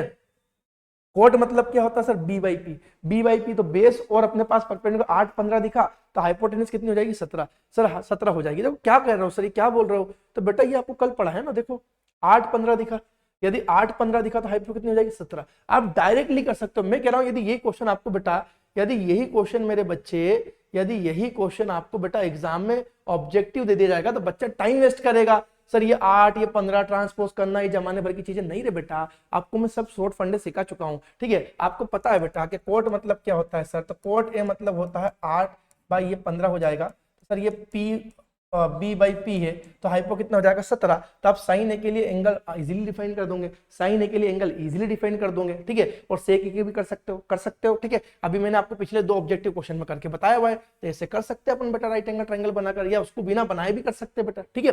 बट क्योंकि ये डिटेल क्वेश्चन है तो हम इसको डिटेल में सोल्व कर लेते हैं, कोई इशू वाली बात नहीं। देखो हमें क्या दरकार, 15 time of cot A equal to 8, तो सर ये कोट ए क्या है, ट्रिग्नोमेट्रिक रेशियो है, ट्रिग्नोमेट्रिक रेशियो बनाना है तो इसका जो कोएफिशिएंट है इसकी कोई जरूरत नहीं, इधर इसको उधर ट्रांसपोज कर दो, कोएफिशिएंट की कोई जरूरत नहीं, अपने को ट्रिग्नोमेट्रिक रेशियो को बनाने के लिए ट्रिग्नोमेट्रिक रेशियो को एक साइड रखो, बाकी को ट्रांसपोज कर दो, तो 15 उधर पहुंचा दो, तो ये कितना हो जाएगा बेटा 8/15 हो जाएगा, ठीक है। सर कोट ए मतलब क्या होता है, कोट मतलब होता है बी बाई पी बराबर 8/15, क्लियर सर। यहाँ से बी की रियल वैल्यू हम निकालेंगे तो कितनी हो जाएगी बेटा 18x, है ना, या चाहो तो 18 ही मान, 18 नहीं 8 था, आप चाहो तो 8 ही मान लो, कोई दिक्कत नहीं बेटा, मैं बार बार कह रहा हूँ, है ना, कोई दिक्कत नहीं, बट अभी मैं आपको चीजों को समझा रहा हूँ तो इसी हिसाब से मैं पूरा लिख रहा हूँ। ये 15x ये एक्चुअल लेंथ लिख दिया हमने, ठीक है। आई होप यदि ये चीजें आपको क्लियर हो गई तो आप यहाँ से क्या निकाल सकते हो बेटा, हाइपो भी निकाल सकते हो, कैसे निकलेगा सर, तो राइट एंगल ट्रायंगल बना ले सर इस टाइप से, हम ये रहा, ठीक है। अब एंगल ए की बात करा था हमने, यहाँ पर फिर से ए ले लिया, ये बी ले लेंगे और ये सी ले लेंगे, ये कितना डिग्री बेटा 90 degree. Sir difference angle A की बात करा तो यहाँ पे बन रहा होगा सर, यहाँ पर यदि एंगल बन रहा होगा तो सर ये हमारा क्या बेस हो जाएगा, हाँ, इसके अपोजिट वाला परपेंडिकुलर, हाँ, और ये क्या हो जाएगा एच हो जाएगा। सर बी की वैल्यू कितनी है बेटा यहाँ पर 8x है, और पी की वैल्यू कितनी है बेटा 15x है, तो हाइपो की वैल्यू हम निकाल सकते हैं, बिल्कुल निकाल सकते हैं बेटा, ठीक है। कैसे निकालेंगे देखो समझना मेरे बच्चे, बाय पाइथागोरस थ्योरम आपको पढ़ा ही रखा बेटा। तो हाइपो का स्क्वायर इक्वल टू क्या होता है मेरे बच्चे, परपेंडिकुलर का स्क्वायर प्लस बेस का स्क्वायर, ठीक है बच्चे। चलो तो एच का स्क्वायर बराबर पी, पी परपेंडिकुलर कौन सा होगा, रेफरेंस एंगल के अपोजिट बेटा, 15x का स्क्वायर प्लस बी मतलब 8x का स्क्वायर। देखो मेरे बच्चे आप सीधा ही कर सकते हो, मैंने आपको पढ़ा रखा है, बट देखो ये डिटेल है तो इसलिए पूरा सोल्व करना पड़ेगा। एच स्क्वायर बराबर कितना, 15 का स्क्वायर कितना होगा 225, और एक्स का स्क्वायर तो एक्स स्क्वायर, 8 का स्क्वायर 64 और ये एक्स स्क्वायर, ठीक है। सर यहाँ पर वैल्यू बनाएंगे एच स्क्वायर बराबर 225 में 64 जोड़ दो तो कितना बनेगा 549, 6 2 8 और ये 2 289 एक्स स्क्वायर। सर इसका हाइपो का स्क्वायर हटाएंगे, तो हाइपो का स्क्वायर हटाएंगे तो इधर क्या लग जाएगा, रूट लग जाएगा, तो 289 एक्स स्क्वायर का रूट। तो सर यहाँ पर 289 परफेक्ट स्क्वायर है, 17 का रूट के बाहर जाएगा, एक्स स्क्वायर मतलब एक्स हो जाएगा, तो हाइपोटेनस कितना हो जाएगा बेटा 17x हो जाएगा। तो हाइपोटेनस जो आया वो कितना आ गया 17x आ गया, ठीक है बेटा। अब हमें क्वेश्चन में क्या निकालना वो भी चीज अपने को ध्यान रखनी है, तो हमें क्वेश्चन में पहला क्वेश्चन क्या निकालना बेटा, साइन ए निकालना है, हमें क्या निकालना बेटा साइन ए निकालना, क्या निकालना बच्चे साइन ए की वैल्यू निकालनी है। तो साइन ए मतलब क्या होता है सर, तो साइन मतलब होता है P by H, P by H मतलब अपोजिट बाई लॉन्गेस्ट। तो सर ए के रेफरेंस में अपोजिट कौन सी है सर, ये बी सी, ठीक है हो जाएगी बेटा बी सी, अपॉन में अपोजिट है ना हाइपो हाइपो हाइपो हाइपो 90 के opposite longest side A C, ठीक है। P बाई एच, साइन मतलब बेटा P by H, sine of angle A मतलब P by H, perpendicular by hypotenuse होता है, परपेंडिकुलर पर हाइपोटेनियस होता है बेटा, ठीक है। तो परपेंडिकुलर क्या होगी, रेफरेंस एंगल ए के अपोजिट वाली, और हाइपोटेनियस क्या होगी 90 के अपोजिट वाली बेटा, ठीक है। तो BC बाई AC, तो BC बाई AC मेरे बच्चे, तो BC कितना है सर जी, तो BC हमारे पास में कहाँ है, ये रहा BC बेटा, BC कितना है मेरे बच्चे, मेरे पास में 15x का बेटा, 15x का। AC कितना है सर, तो AC सर हमारे पास 17x हमने अभी कैलकुलेट किया है sir, x and x will भी कैंसिल आउट हो रही है, दैट मीन साइन A की वैल्यू कितनी हो जाएगी बेटा 15/17, ठीक है। तो ये आपका साइन A की वैल्यू आ गई। सर अगला क्वेश्चन क्या पूछा है, सेक A पूछा है सर, वो भी हम निकाल देंगे, सेक A की वैल्यू भी निकाल देंगे। तो सर सेक A मतलब क्या होगा तो सेक क्या होता है बेटा अपने पास में, तो सेक होता है H by B, H by B है ना, ये क्या होता है देखो, ये होता है अपने पास P बाई एच, और ये क्या होगा बेटा अपने पास में एज बाई बी, क्या होगा बेटा ये H by B, hypotenuse by base. तो हाइपोटेनियस मतलब लॉन्गेस्ट साइड अपॉन एडजेसेंट, तो लॉन्गेस्ट कौन सी, लॉन्गेस्ट कौन सी है, तो लॉन्गेस्ट देखो रेफरेंस एंगल वही है, तो लॉन्गेस्ट तो ये अपोजिट वाली होगी AC, ठीक है, by base, base base base reference angle भाई सब ये है, लॉन्गेस्ट साइड ने एंगल के साथ बनाया AB के साथ, तो बेस ये हो गया सर AB, क्लियर है बेटा। वरना एच बाई पी, तो एच मतलब लिखे रखा, मेंशन कर रखा, ये AB हो जाएगा, AC हो जाएगा, और बेटा B मतलब ये हो जाएगा AB, B मतलब AB हो जाएगा बेटा, रख दो बेटा सेक A, तो सेक A बराबर क्या AC यानी कि मेरे बच्चे 17x भाई बेटा AB मतलब मेरे बच्चे 8x हो जाएगा सर, x विल भी कैंसिल आउट हो रही है, दैट मीन सेक A की वैल्यू कितनी आ जाएगी, तो सेक A अपने पास बनेगा बेटा 17/8, 17/8। तो प्यारे प्यारे सुंदर सुंदर मेरे बच्चों, आपको बहुत अच्छे से समझा पा रहा हूं मैं क्या, एक बार कमेंट सेक्शन में जरूर कमेंट कीजिएगा, ये सॉल्यूशन आप सभी को समझ में आ रहा होगा, आप चीजों को सीख रहे होंगे, समझ रहे होंगे, ना कि रट रहे होंगे, ठीक है। रटना नहीं है, मैं बार बार कह रहा हूँ, बिना रटे देखो मैं आपको चीजों को शॉर्ट फॉर्म में भी समझाते जा रहा हूँ, कब क्वेश्चन की कैसी डिमांड है बोर्ड एग्जाम में, उस हिसाब से अपने को चीजों को इंप्लीमेंट करना है बेटा, ठीक है। चलो एक क्वेश्चन और करते हैं, अगला क्वेश्चन आपकी एक्सरसाइज का बेटा ये क्वेश्चन है, आपको सेक थीटा 13/12 दे रखा है बेटा, तो आपके पास में कैलकुलेट ऑल ट्रिग्नोमेट्रिक रेशियो है ना, कैलकुलेट ऑल ट्रिग्नोमेट्रिक रेशियो, तो ऑल ट्रिग्नोमेट्रिक रेशियो अपन कैलकुलेट कर सकते हैं बेटा, बहुत इजी क्वेश्चन है, बहुत इजी क्वेश्चन है ना। सर सेक थीटा मतलब क्या होता है, तो सर सेक थीटा मतलब हमें पता ही है कि सेक थीटा मतलब अभी आपने लिखा था एज बाई बी होगा, ठीक है। तो एज बाई बी मतलब यहाँ पर देखे 13/12, सर हाइपोटेनियस यदि 13 है और बेस क्या है 12 है, तो सर 13 यदि हाइपोटेनियस है और बेस या परपेंडिकुलर में से कोई एक वैल्यू 12 है, देखो तो 13 वाला कहाँ गया, ये रहा, तो 13 यदि हाइपोटेनियस है और यदि बेस या परपेंडिकुलर में से कोई एक 12 है, तो दूसरा क्या हो जाएगा 5, आप सीधा निकाल सकते हो, ठीक है ना, आप देखो सीधा निकाल सकते हो बेटा, बट फिर भी हम चीजों को डिटेल में कर रहे हैं, सीख रहे हैं, समझ रहे हैं, तो इसको अपन करते हैं बेटा पूरा डिटेल में, ठीक है। तो सारे ट्रिग्नोमेट्रिक रेशियो के लिए ट्राइंगल की तीनों साइड का रिक्वायरमेंट होगा, तो पहले हम एक राइट एंगल ट्राइंगल ऐसा बना दे बेटा, ये थीटा ले लेते हैं अपन ऐसा कर बेटा, ठीक है। यहाँ पर हम क्या रख दे ABC रख दे, ABC, ठीक है ना, ये 90 डिग्री बेटा, क्लियर है। चलो अब यदि ये थीटा है तो ये बेस हो जाएगा सर, ये परपेंडिकुलर हो जाएगा और ये अपना हाइपो हो जाएगा। अब मैं अभी कह रहा हूँ कि देखो आप इसको x के फॉर्म में मान लो तो भी चलेगा, बट अब हम सीधे ही अब लेंथ ही मान लेते हैं, टाइम वेस्ट नहीं करते हैं, ये 13 यूनिट मान लेते हैं और बेस 12 यूनिट मान लेते हैं। परपेंडिकुलर निकालेंगे तो सर हाइपो का स्क्वायर इक्वल टू परपेंडिकुलर का स्क्वायर प्लस बेस का स्क्वायर, तो हाइपो मतलब 13 का स्क्वायर करने का कह रहे हैं सर, बिल्कुल आप। परपेंडिकुलर मतलब सर ये वाली लेंथ जो कि अपने को पता नहीं है, निकालना अपने को ये वाली लेंथ अभी, तो P का स्क्वायर प्लस बेस मतलब बेटा 12 का स्क्वायर, क्लियर है। 13 का स्क्वायर कितना होता है बेटा 169 होगा, P square as it is, 12 का स्क्वायर कितना होगा 144, 144 LHS में आएगा, RHS से तो पॉजिटिव था तो नेगेटिव होगा, तो 169 माइनस 144 सीधा कर दो बेटा, ये इधर आके माइनस हो जाएगा बेटा, ठीक है। तो 169 माइनस 144 कितना बनेगा 25 बराबर बेटा P स्क्वायर, सर हमें स्क्वायर नहीं चाहिए P चाहिए, तो स्क्वायर हटा दो बेटा तो रूट लग जाएगा, तो P की वैल्यू √25 से क्या बनेगी बेटा P बराबर प्लस का 5 माइनस का 5, तो हमें तो क्या चाहिए बेटा प्लस का चाहिए, तो P की वैल्यू कितनी आ गई बेटा 5 आ गई, तो P हमने कितना कैलकुलेट कर लिया बेटा 5 कैलकुलेट कर लिया, P कितना आ गया बेटा 5 आ गया, क्लियर है बेटा। चल अब सारे ट्रिग्नोमेट्रिक रेशियो लिखना बेटा, तो लिखना चालू करते हैं, देखो रंग बिरंगी कलर से स्टार्ट करेंगे। सब पहला लेते हैं हम कौन सा, साइन थीटा, साइन थीटा, तो देखो रेफरेंस एंगल यही है, तो साइन मतलब क्या होता है, तो साइन मतलब होता है सर हमारे पास में साइन परपेंडिकुलर पर हाइपोटेनियस, परपेंडिकुलर पर हाइपोटेनियस, तो परपेंडिकुलर मतलब सर ये AB, हाइपोटेनियस मतलब सर ये AC, तो AB बाई AC का रेशियो पूछा है, हम लिख देंगे sir sine theta equal to क्या, AB की लेंथ कितनी बेटा 5, AC की लेंथ कितनी है बेटा 13। तो सर पहला ट्रिग्नोमेट्रिक रेशियो हमारे पास में आ गया sin थीटा इक्वल टू कितना 5/13। क्लियर है। चलो सर अगले पे आते हैं सर, सुंदर सुंदर से अगले पे आते हैं सर। साइन के बाद क्या ले लेते cos थीटा, क्या लेते बेटा cos थीटा। साइन के बाद ले लेते बेटा cos थीटा। cos मतलब क्या होता है सर, यहाँ पर अपने पास में वो पंडित थे, cos पे क्या आएंगे बद्री, तो बद्री मतलब बेस, बेस मतलब बेटा BC और अपन हाइपोटेनियस मतलब वही AC, तो BC/AC का रेशियो चाहिए। तो बेटा cos theta equal to BC, BC मतलब मेरे बच्चे 12, ठीक है, और हाइपो मतलब मेरे पास में क्या बेटा 13, ठीक है 13, ठीक है 13। तो ये cos थीटा का ट्रिग्नोमेट्रिक रेशियो अपने पास में आ गया बेटा। क्लियर है।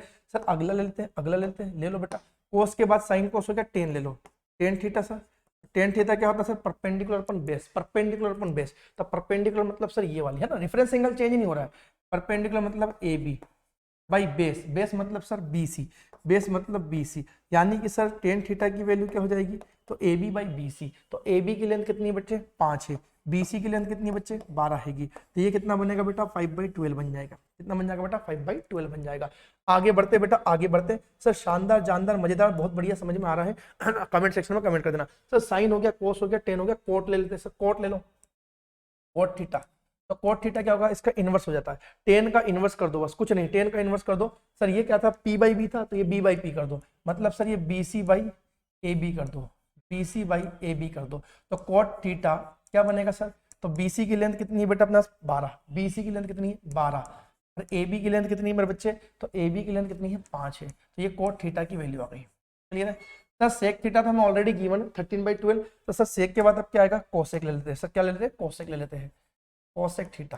कोसेक थीटा क्या बनता है, तो हाइपो बाई परपेंडिकुलर। तो हाइपोटेनियस मतलब AC, परपेंडिकुलर मतलब थीटा के अपोजिट बेटा AB, ठीक है ना। सभी को पता है कोसेक थीटा क्या होता है, H/P है ना, H/P, ठीक है। तो H मतलब AC और बेटा B मतलब अपने पास में क्या बना, P मतलब क्या बनेगा AB। तो सर यहाँ पे कोसेक थीटा क्या बना, तो cosec theta equal to AC। AC क्या है बेटा मेरे पास 13 है, AC क्या है बेटा 13 है, ठीक है। AB मेरे पास कितना है बेटा 5 है। तो यहाँ से अपना कोसेक थीटा का ट्रिग्नोमेट्रिक रेशियो कितना आ गया बेटा 13/5 आ गया। कोसेक थीटा का ट्रिग्नोमेट्रिक रेशियो कितना आ गया बेटा 13/5 आ गया। तो एक बार बेटा कमेंट सेक्शन में जरूर करिएगा कमेंट कि क्या CSE 24 पाठशाला में मैं आपको बेटा सारी चीजें क्लियर करते हुए सिखाते और समझाते चल रहा हूँ। यदि आपको चीजें सभी सीख रहे हो, अच्छे समझ रहे हो, इसका शॉर्ट फॉर्म, लॉन्ग फॉर्म, तो बेटा जरूर इस चैनल को ज्यादा ज्यादा बच्चों तक की आप शेयर कर दीजिए, ताकि ज्यादा ज्यादा बच्चे हमसे जुड़ पाए और एक क्वालिटी ऑफ एजुकेशन और क्वालिटी कंटेंट आप तक पहुंच पाए बेटा, ठीक है। अभी इसी प्रकार जैसे मैं पढ़ा रहा हूँ, ऐसे साइंस के लेक्चर भी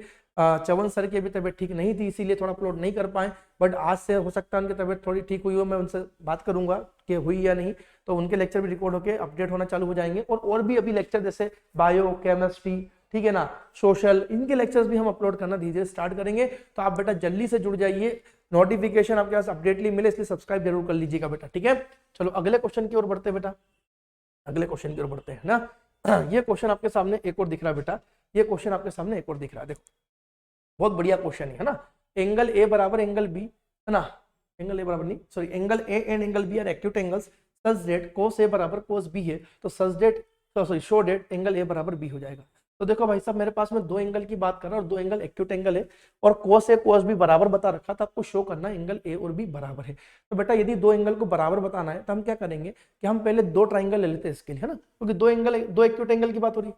तो आप चाहो तो एक ही ट्राइंगल में दो एक्यूट एंगल मान लो, तो कंफ्यूजन थोड़ा क्रिएट हो जाएगा। तो हम क्या करते हैं कि दो ट्राइंगल ले लेते हैं अलग अलग और उनमें दो एक्यूट एंगल डिफाइन कर लेते हैं, ठीक है। तो सर हम इसको कैसे करेंगे सोल्व, तो देखो समझो हमने क्या करा, इसको सोल्व करने के लिए समझना मेरी बात को, रटना नहीं बेटा, दो एंगल के लिए है ना, दो एंगल की बात कर रहा है, तो दो एक्यूट एंगल के लिए हमने क्या बना लेंगे, दो राइट एंगल ट्राइंगल बना लेंगे, और दो राइट एंगल ट्राइंगल में एक एक्यूट एंगल ए मान लेंगे और दूसरा एक्यूट एंगल बी मान लेंगे, बस आसान सी बात है। तो मान लो सर एक राइट एंगल ट्राइंगल हमने बनाया पहला वाला, ठीक है, और एक दूसरा राइट एंगल ट्राइंगल बनाया हमने इस प्रकार से, सर ये दूसरा, क्लियर। सर इसका नाम क्या दे दे, तो इसका नाम हम ले लेते हैं PQR, और इसका क्या ले लेते हैं KL, ठीक है, PQRKLM, ठीक है।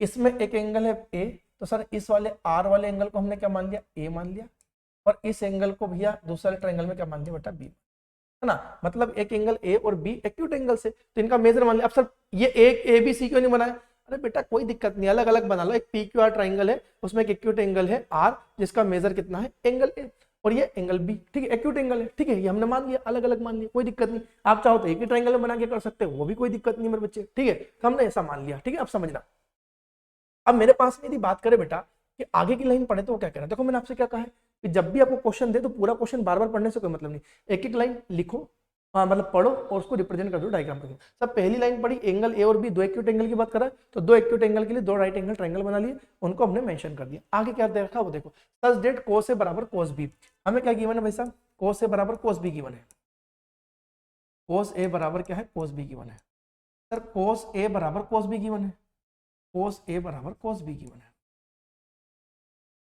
तो हमें क्या शो करना है सर, है ना, ये गिवन है कोस ए बराबर कोस बी, शो क्या करना है, एंगल ए बराबर बी हो, मतलब दो ट्राइंगल के दो एंगल को यदि बराबर बताना है। तो बेटा याद करो, आपने यदि स्कूल में या किसी टीचर से पढ़ा होगा कि दो ट्राइंगल के दो एंगल यदि बराबर बताना है तो ट्राइंगल को क्या शो करना पड़ेगा, सिमिलर शो करना पड़ेगा। क्या शो करना पड़ेगा, सिमिलर शो करना पड़ेगा।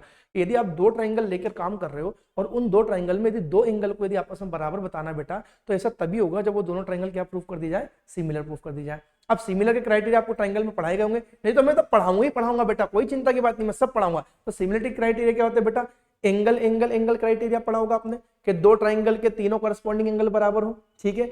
या आपने साइड एंगल साइड वाला क्राइटेरिया पढ़ा होगा, मतलब दो ट्राइंगल की दो करस्पॉन्डिंग साइड का रेशियो बराबर और उनका इंक्लूडेड एंगल बराबर। या साइड साइड साइड का रेशियो पढ़ा होगा कि दो ट्राइंगल के तीनों करस्पॉन्डिंग साइड का रेशियो बराबर, तो वहां पर हमारे पास में क्या हो जाएगा बेटा, दो ट्राइंगल सिमिलर, तो तीनों एंगल बराबर हो जाएंगे। तो सर हम यहाँ पर इन तीनों क्राइटेरिया में से कौन सा क्राइटेरिया यूज करेंगे, तो बेटा यहाँ पर हम किसकी बातें कर रहे हैं बेटा, कोस ए बराबर कोस बी, मतलब दो ट्रिग्नोमेट्रिक रेशियो को बराबर, मतलब दो ट्रिग्नोमेट्रिक फंक्शन को बराबर बताया गया। तो सर यदि दो ट्रिग्नोमेट्रिक फंक्शन बराबर बताए हैं तो इसका मतलब हम उन दो ट्रिग्नोमेट्रिक फंक्शन का ट्रिग्नोमेट्रिक रेशियो को बराबर बता सकते हैं।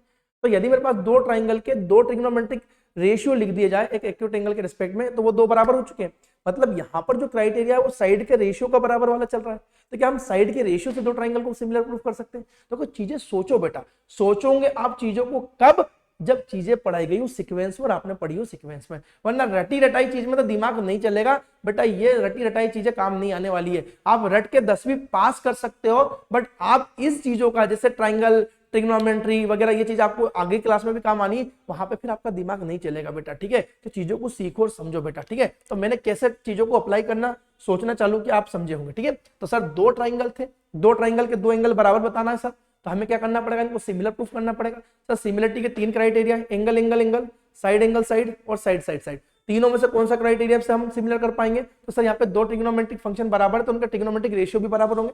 ट्रिग्नोमेट्रिक रेशियो बराबर है तो भाई साहब वहां पे हो सकता है साइड का रेशियो बराबर हो, तो साइड के रेशियो को भाई एस एस एस हम कोशिश करेंगे, ठीक है। करते देखो, कोस ए बराबर कोस सी दिया है तो क्या होगा सर, यहाँ से देखो कोस ए बराबर कोस सी, तो ए मतलब ये वाला रेक्टल, ठीक है। तो इसके लिए अपोजिट साइड ये मतलब परपेंडिकुलर, ये बेस ये हाइपोटेन्यूज। तो कोस मतलब क्या होता है सर, तो ये होता है P by H, P by H होता है, क्या होता है बेटा, पी बाई एच। पी मतलब परपेंडिकुलर मतलब अपोजिट साइड, मतलब P Q by H, H मतलब हाइपोटेन्यूज इसके अपोजिट, ये 90 डिग्री का होगा और ये भी 90 डिग्री का होगा, ठीक है। तो इसके अपोजिट क्या होगा बेटा, पी आर बराबर cos B, B cos B वही है पी बाई एच, तो पी मतलब ये के एल और भाई एच मतलब क्या बेटा, ये के एम, समझ में।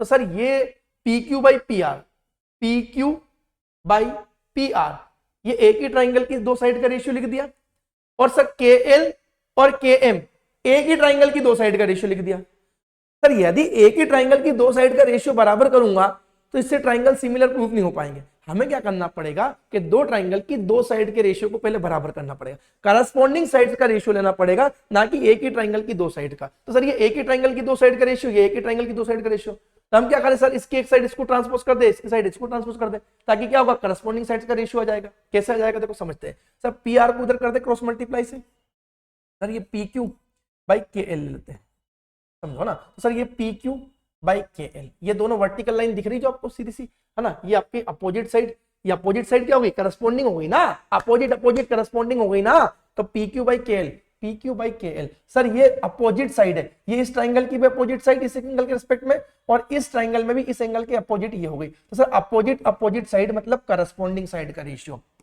सर पी आर उधर पहुंचा दो, तो पी आर बाई के एम तो पी आर मतलब सर ये वाली साइड, पी आर मतलब ये वाली साइड और के मतलब ये वाली। 90 के अपोजिट अपोजिट हाइपोटेनियस, 90 के opposite hypotenuse, hypo hypo corresponding side. तो सर यहाँ पर पी क्यू बाई के एल और पी आर बाई के एम, सर दो ट्राइंगल की दो करस्पॉन्डिंग साइड का रेशियो तो हमने बराबर बता दिया। अब कहीं से जुगाड़ करके ये जो तीसरी साइड बची क्यू आर और एल एम, इसका यदि रेशियो भी बराबर हो जाए तो चीजें क्या हो जाएगी, आसान हो जाएगी। तो अब सर इसका रेशियो निकालने के लिए साइड का मेजर पता करना पड़ेगा। अरे हाँ ना, यदि मुझे इस राइट एंगल ट्राइंगल की दो साइड का रेशियो पता लग चुका है, बराबर है, तो तीसरे का रेशियो के लिए तीसरी साइड की मेजर पता करना पड़ेगी, लेंथ पता करना पड़ेगी। तो सर हाँ, ये बात तो समझ आती है कि पता करना पड़ेगा। अब यदि उसको पता करना है बेटा, तो राइट एंगल ट्राइंगल की दो साइड पता है, तीसरी निकालना तो क्या करेंगे, पाइथागोरस थ्योरम लगा देंगे, पाइथागोरस थ्योरम लगा देंगे। तो लगाते हैं देखो, बट सर इसके पहले हम क्या करते हैं, इन दोनों रेशियो को एक कांस्टेंट वैल्यू से रिप्रेजेंट कर देते हैं। इन दोनों की वैल्यू क्या मान ले अपन, के के बराबर। ये हमने कर दिया इस प्रकार से कि पी क्यू बाई के एल बराबर पी आर बराबर के एम, पी आर अपॉन के एम बराबर के मान लिया। ये हमने लेट कर लिया, लेट, ये किसके बराबर हो गया, के बराबर। तो सर यदि मैं पी क्यू बाई के एल की वैल्यू के बराबर बताऊंगा, पी क्यू बाई के एल की वैल्यू यदि के बराबर बता दी, इसका मतलब सर पी क्यू की वैल्यू क्या हो जाएगी, तो ये के एल इंटू क्या हो जाएगा, के एल इंटू के। तो सर ये के एल इंटू क्या हो जाएगा, के हो जाएगा। अब देखो ये के कांस्टेंट है, आप कंफ्यूज हो जाओगे सर ये के में, तो के में थोड़ा हटा देता हूं बेटा, इसको कुछ और मान लेते हैं, कांस्टेंट एक्स मान लो, तो एक्स मान ले, कोई भी कांस्टेंट वैल्यू एक्स रही होगी, ठीक है। तो मेरे बच्चे देखो पी क्यू बाई के एल है ना, इधर समझो पी क्यू बाई के एल की वैल्यू किसके बराबर बेटा, एक्स के बराबर, और सर पी आर बाई के एम की वैल्यू भी किसके बराबर, एक्स के बराबर। तो पी क्यू की वैल्यू क्या बनेगी, तो के एल इंटू एक्स, और पी आर की वैल्यू क्या बनेगी, के एम इंटू एक्स। समझ आ रही मेरी बातें। तो सर यदि मैं पी क्यू को लिखूंगा, पी क्यू को लिखूंगा तो पी क्यू क्या कर देगा, के एल इंटू एक्स कर देगा, तो ये क्या बनेगा, एक्स इंटू के एल, ठीक है ना। सर यहां पर इसी प्रकार से पी आर क्या हो जाएगा, तो पी आर बराबर के एम इंटू एक्स हो जाएगा, तो एक्स इंटू के एम हो जाएगा, ठीक है। ये बात समझ में आ गई बेटा, है ना। ये मैं यहां से हटा देता हूं क्योंकि बोर्ड में भैया चीजें वो काम की लिखो जो जरूरी है, ठीक है। और ये हम क्या मान लेते हैं, पूरा इक्वेशन फर्स्ट मान लेते, क्लियर है बेटा, क्या मान लेते हैं, इक्वेशन फर्स्ट। क्यों लिख लिया सर इसको, तो हो सकता है कहीं आगे किसी एक साइड के टर्म्स में दूसरी साइड को रिप्रेजेंट करना पड़ जाए, ठीक है, इसलिए हमने लिख लिया भाई सब। चलो अब सर जो चीज हमें करनी है वो करते हैं। क्या करना है सर, तीसरी साइड का रेशियो निकालने के लिए तीसरी साइड निकालना पड़ेगी, ठीक है। तो फोर ट्राइंगल फर्स्ट, इस ट्राइंगल का नाम क्या मान लेते हैं बेटा, फर्स्ट, और इसका क्या मान लेते हैं, सेकंड, ठीक है। तो हम लिखते हैं बेटा फोर ट्राइंगल फर्स्ट, फर्स्ट का नाम लिख दो four triangle P Q are, four triangle P Q R. Triangle P Q are के लिए हम किसको निकालने की बात करें बेटा, क्यू आर की, मतलब क्यू आर मतलब बेस निकालना है। तो सर ये बेस क्या बनेगा, तो सर देखो यहाँ पर पाइथागोरस थ्योरम लगाएंगे तो लॉन्गेस्ट साइड के स्क्वायर में से यदि परपेंडिकुलर घटाएंगे तो ये आएगा, तो हम सीधा लिख देते। देखो पाइथागोरस थ्योरम सभी को पता है, हाइपो का square equal to perpendicular plus base का होता है। सर हमें कौन सी साइड निकालनी, बेस, तो परपेंडिकुलर शिफ्ट कर देंगे तो hypo square minus perpendicular square. तो हम यदि इस बेस मतलब क्यू आर की लेंथ निकालना चाहते हैं तो ये क्या बनेगा sir, Q R square equal to क्या, हाइपोटेनियस का स्क्वायर पी आर का स्क्वायर माइनस उसमें से पी क्यू स्क्वायर। सर ये क्या कर दिया, पल्ले नहीं पड़ा। तो देखो बेटा पाइथागोरस थ्योरम क्या होती है, हाइपो का स्क्वायर बराबर परपेंडिकुलर मतलब पी क्यू का स्क्वायर प्लस बेस यानी कि क्यू आर का स्क्वायर, ये होता है बेटा, है ना। ट्रायंगल पी क्यू आर में हमें क्यू आर निकालना है, इसको एक साइड रखा तो ये उधर ले जाके माइनस कर दिया, तो वही तो लिखा P R square minus P Q square, P are square minus P Q square मेरे बच्चे, ठीक है। चलो तो सर यही तो हमने लिख दिया है, ठीक है। अब सर यहां से यदि हम देखें क्यू आर की लेंथ निकालनी है, तो क्यू आर की लेंथ निकालनी है सर, तो क्यू आर इक्वल टू क्या हो जाएगा सर, ये P R square minus P Q square, और इसका लगा देंगे रूट, क्लियर भाई साहब, इस पे क्या लगा देंगे, रूट लगा देंगे, ठीक है। अब आ जाओ फोर ट्राइंगल इधर, है ना, यहाँ पर इधर मैं लिख देता हूँ four triangle K L M, four triangle K L M. हम कौन सी साइड निकाल लेते हैं बेटा के एल एम के लिए, ये वाली निकालना चाह रहे हैं एल एम, तो वही इसमें भी करेंगे बेटा, एल एम का स्क्वायर बेस का स्क्वायर निकालना है या बेस निकालना है, तो हाइपो के स्क्वायर में से परपेंडिकुलर घटा दो, मतलब सर के एम के स्क्वायर में से आप घटा दो सर परपेंडिकुलर मतलब के एल का, ठीक है। तो सर एल एम की वैल्यू कितनी आ जाएगी, तो एल एम की वैल्यू कितनी आएगी सर यहाँ पर, के M square minus K L square, और इसका क्या बेटा रूट, क्लियर। अब सर यदि देखो क्यू आर जो है वो पी आर और पी क्यू के फॉर्म में है ना, और एल एम की लेंथ क्यू एम और के एल के रिस्पेक्ट में। सर यदि साइड का रेशियो लेना है तो साइड का रेशियो लेने के लिए सर क्या करेंगे, उसको सेम फॉर्म में लाएंगे, अरे हाँ ना, क्योंकि वहां पर कॉमन फैक्टर कुछ बनना चाहिए जिससे सारी चीजें कैंसल आउट हो जाए, अरे हाँ ना। तो हम क्या करेंगे सर, या तो इन टर्म्स को इसके रेस्पेक्ट में चेंज कर दे या इनके टर्म इसके रेस्पेक्ट में कर दे, अरे हाँ ना, तो किसी एक को कर लेते हैं हम। तो हम क्या करेंगे मेरे बच्चे, यहाँ पर ये जो पी क्यू और जो पी आर है वो किस फॉर्म में बेटा, in terms of K L. P Q in terms of K L क्या है बेटा, एक्स है, और P R in terms of क्या बेटा, के एम है ना। तो हम क्या करेंगे बेटा, इस ये फर्स्ट हो गई थी, इस इक्वेशन को क्या मान लो बेटा सेकंड, और इस इक्वेशन को क्या मान लो बेटा थर्ड, है ना। क्या कर रहे हैं समझते चले हम, ठीक है। तो पुट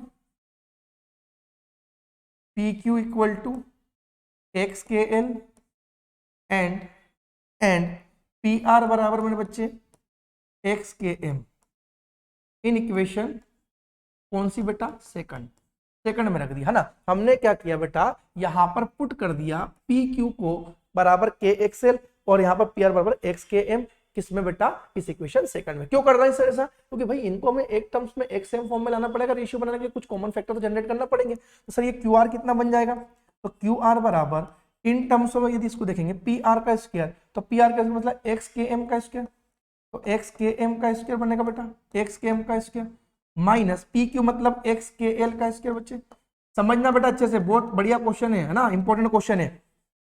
क्यू आर बराबर क्या बनेगा सर, तो देखो यहाँ पर क्या बनेगा सर, तो ये एक्स का स्क्वायर भी होगा और के एम का स्क्वायर भी होगा।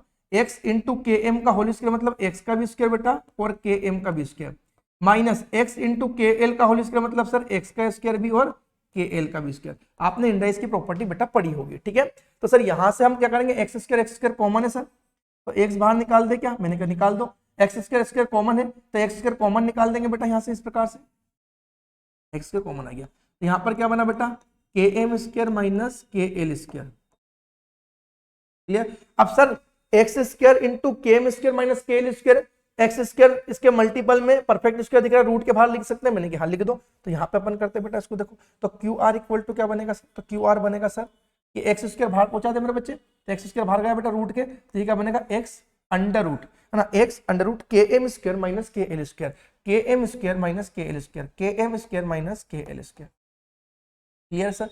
अब देखो सर यहाँ पर अपने पास में ये जो मेरे पास में क्यू आर की वैल्यू भी आ गई बेटा इन टर्म्स ऑफ के एम और के एल, सर एल एम की भी इन टर्म्स ऑफ के एम और के एल है। अब हमें रेशियो किसका चाहिए भाई साहब, यहाँ पर क्यू आर और एल एम का चाहिए, तीसरी करस्पॉन्डिंग साइड का रेशियो चाहिए ना। तो तीसरी करस्पॉन्डिंग साइड का रेशियो लेने के लिए अब इन दोनों साइड को डिवाइड कर देंगे। तो सर ये थर्ड वाली इक्वेशन, इसका दे दो फोर्थ वाली। अब हम क्या करेंगे, divide third by four, third को फोर से डिवाइड कर दे बेटा, थर्ड को फोर्थ से डिवाइड कर दे बेटा, है ना। थोड़ा इसको छोटा कर लेते बेटा, देखो मैं थोड़ा छोटा कर रहा हूँ, आप इसका स्क्रीनशॉट ले लीजिएगा ना, थोड़ा छोटा कर रहा हूँ बेटा ना, ताकि मैं लिख पाऊँ, कुछ समझा पाऊँ, है ना, थोड़ा समझना मेरी बात को बेटा ना। चलो तो इसको थोड़ा छोटो कर देते हैं अपन, चीजों को समझाने के लिए, ज्यादा छोटो हो जाएगा ये, तो थोड़ा बड़ा कर देते हैं इसको।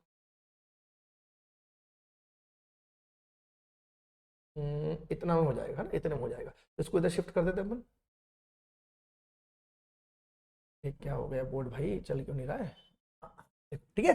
चलो तो सर हम यहाँ पे इसको क्या करेंगे, डिवाइड करेंगे, डिवाइड थर्ड बाई फोर्थ, ठीक है। तो थर्ड वाला क्या बेटा, एल एम को डिवाइड कर रहे हैं बेटा किससे, क्यू आर से, तो एल एम यानी कि मेरे बच्चे ये पूरा, है ना। सॉरी अपन इसको करेंगे ना, फोर्थ को रेशियो चाहिए ना करस्पॉन्डिंग साइड का, अपन पहला दूसरा लिख रहे हैं, है ना, हर बार पहले पी क्यू लिख रहे हैं, है ना, मतलब इस वाले की बात कर रहे हैं, है ना, मतलब फर्स्ट ट्राइंगल अपन सेकंड कर रहे हैं, है ना है ना।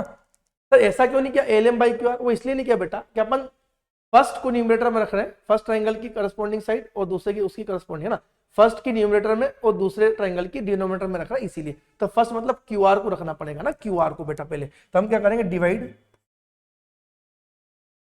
फोर्थ बाई थर्ड, है ना, कोई दिक्कत नहीं, छोटी सी मिस्टेक थी, हमने कवर कर ली, ठीक है। क्योंकि देखो ना अब यहाँ पे पी क्यू बाई के एल, तो पी क्यू मतलब पहले ट्राइंगल और ये दूसरे ट्राइंगल, तो पहले वाली ऊपर दूसरे के नीचे, पहले के ऊपर दूसरे के नीचे, तो यहाँ पर भी पहले मतलब क्यू आर की ऊपर, ये Q R upon L M, ठीक है बेटा। तो क्यू आर मतलब कितना है, X root K M square minus K L square, बहुत इंपॉर्टेंट क्वेश्चन है बेटा, पूरा टाइम लेके सोल्व कर रहा हूँ, ठीक है। और ये एल एम की वैल्यू कितनी मेरे बच्चे, तो आप बोलोगे सर के M square minus K L square, ठीक है सर, के M square minus K L square क्या हो रहा है सर, ये पूरा पूरा निपट रहा है, निपटा दिया। तो sir Q R upon L M की वैल्यू किसके बराबर आ गई, तो Q R upon L M की वैल्यू भी किसके बराबर आ गई, एक्स के बराबर आ गई, किसके बराबर आ गई सर, एक्स के बराबर। अरे एक्स के बराबर आ गई, तो बेटा आपने इक्विलेट्स के पोस्टुलेट्स वगैरह पढ़े होंगे छोटी क्लास में कि सर पी क्यू बाई के एल और पी आर और के एम एक्स के बराबर, और वही एक्स किसके बराबर, क्यू आर और एल एम के बराबर। मतलब यदि ए बराबर बी है और बी बराबर सी है तो ए बी सी भी बराबर हो गए ना, है ना। तो ये ए बराबर बी और बी बराबर सी और ये सी बराबर कोई डी है, तो ये सब आपस में बराबर हो जाएंगे। तो सर हम इसको क्या ऐसा लिख सकते हैं, देखो नेक्स्ट पेज पे जा रहा हूँ बेटा, मैं नेक्स्ट पेज में जा रहा हूँ थोड़ा सा, है ना। हम इसको ऐसा लिख सकते हैं सर क्या, कि सर पी क्यू, है ना, पी क्यू बाई यहाँ पर क्या देखो पी क्यू बाई के एल, है ना, पी क्यू बाई के एल पी क्यू बाई के एल, ठीक है, बराबर है। ये किसके बराबर है मेरे बच्चे, देखो यहाँ पर पी आर बाई के एम के बराबर है, पी आर बाई के एम के बराबर है, पी आर बाई के एम के बराबर है।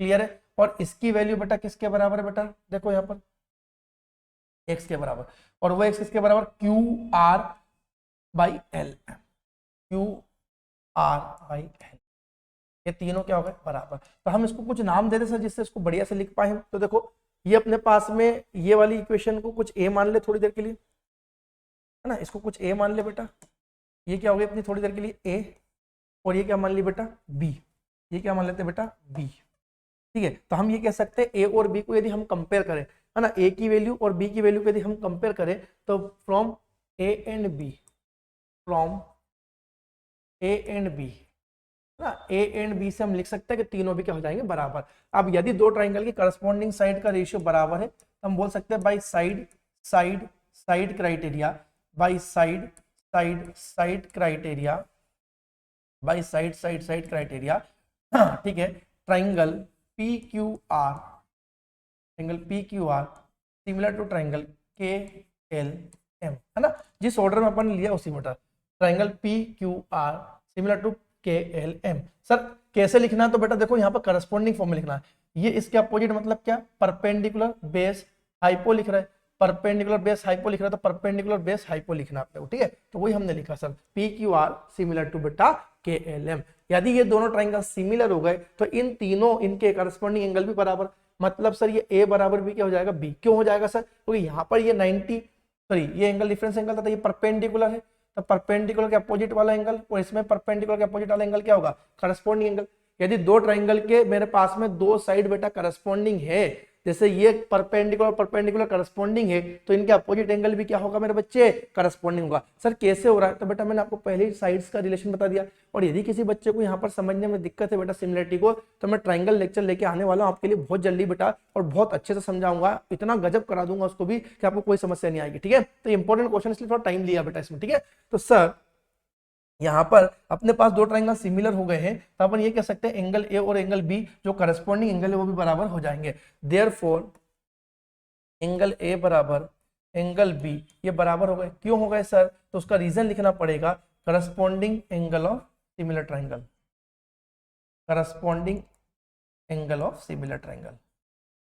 यदि कोई भी चीज आप लिख रहे हो, है ना, तो उसका रीजन मेंशन करना, यदि वो किसी एक पर्टिकुलर रीजन पर बेस्ड आप चीजों को मेंशन करो, corresponding angle of similar triangles.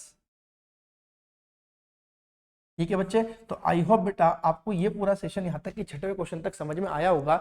मैंने क्या किया एक बार और बता देता हूँ बेटा, देखो थोड़ा सा क्वेश्चन अच्छे लेवल का था, बढ़िया क्वेश्चन था, इंपॉर्टेंट क्वेश्चन, सीबीएसई में पूछा गया क्वेश्चन, ठीक है। तो हमारे पास में सर दो एंगल बराबर, दो एंगल थे एक्यूट एंगल, तो हमने दो एंगल एक्यूट एंगल के लिए दो ट्राइंगल बना लिया सर। एक्यूट एंगल ये ए मान लिया, ये बी मान लिया। उसने बोला कि इस टाइप से कि cos ए और cos बी की वैल्यू बराबर है। सर cos ए cos बी बराबर है, मतलब इस ट्राइंगल का जो ट्रिग्नोमेट्रिक रेशियो बनेगा वो इस ट्राइंगल के ट्रिग्नोमेट्रिक रेशियो के बराबर हो जाएगा। हमने लिख भी दिया।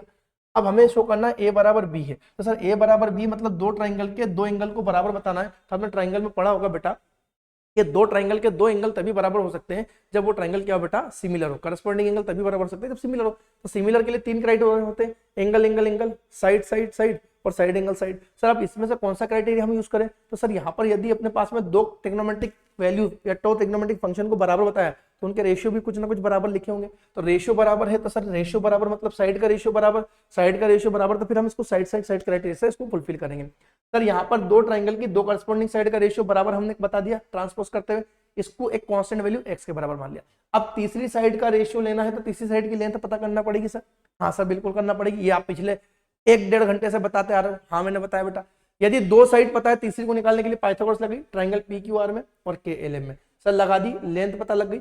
अब सर इसमें अलग है, इसमें अलग है, क्यू आर की value in terms of P R P Q है और एल एम यहाँ पे के एम और के एल के फॉर्म में। तो हम क्या करें भैया, इस वाली इक्वेशन को इसके रेस्पेक्ट में चेंज कर ले। तो क्यू आर की जो मेरे पास लेंथ है वो इन टर्म्स ऑफ के एल और यहाँ पर है ना के एम और के एल क्या लिखी जाएगी, तो इस इक्वेशन से वैल्यू प्लेस कर दी जाएगी। हमने प्लेस कर दी सर।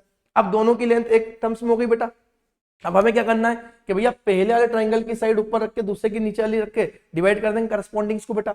तो इसका बेटा करस्पॉन्डिंग बेस बेस पहले को ऊपर दूसरे को नीचे, तो हमने डिवाइड किया बेटा फोर्थ को थर्ड से, तो ये Q R upon L M बना X. Sir Q R upon L M X के बराबर है और बाकी दो करस्पॉन्डिंग साइड का रेशियो पहले एक्स के बराबर था, तो तीनों करस्पॉन्डिंग साइड क्या होगी बराबर, ट्राइंगल हो गए सिमिलर, तो करस्पॉन्डिंग एंगल भी क्या हो गए बराबर। तो बेटा आज का क्वेश्चन जो छठवें क्वेश्चन तक मैंने कराया है, आई होप सभी को समझ में आ गया होगा, बहुत अच्छे से आप सीख चुके हैं, समझ चुके हैं बेटा, है ना। ये छठवें क्वेश्चन तक। आगे के जो क्वेश्चन है रिमेनिंग क्वेश्चन वो हम कल की क्लास में करेंगे, क्योंकि अभी सेशन का टाइम हो चुका है और अभी ऑफलाइन लेक्चर भी मेरे बेटा होंगे, ठीक है। तो ये क्वेश्चन मैं यहाँ से हटा दे रहा हूँ ताकि आपको पीडीएफ वगैरह जैसे हम देंगे तो वहां पे दिक्कत ना आए, है ना। तो हम बहुत जल्द आपके लिए बेटा एक टेलीग्राम चैनल भी बना रहे हैं सीएससी 24 पाठशाला का, तो जो बच्चे यहाँ पर अभी तक की चैनल को ज्वाइन नहीं किए वो हम चैनल बना देंगे, तो आप ज्वाइन कर लेना बेटा। और वहां पर आपको ये जितने भी मैं नोट्स यहाँ पर लिख रहा हूँ, ये जितना मैं पढ़ा रहा हूँ पूरा का पूरा पीडीएफ आपको बेटा वहां पर मिल जाएगा। सीएससी 24 पाठशाला के चैनल को, टेलीग्राम चैनल को जरूर ज्वाइन कीजिएगा।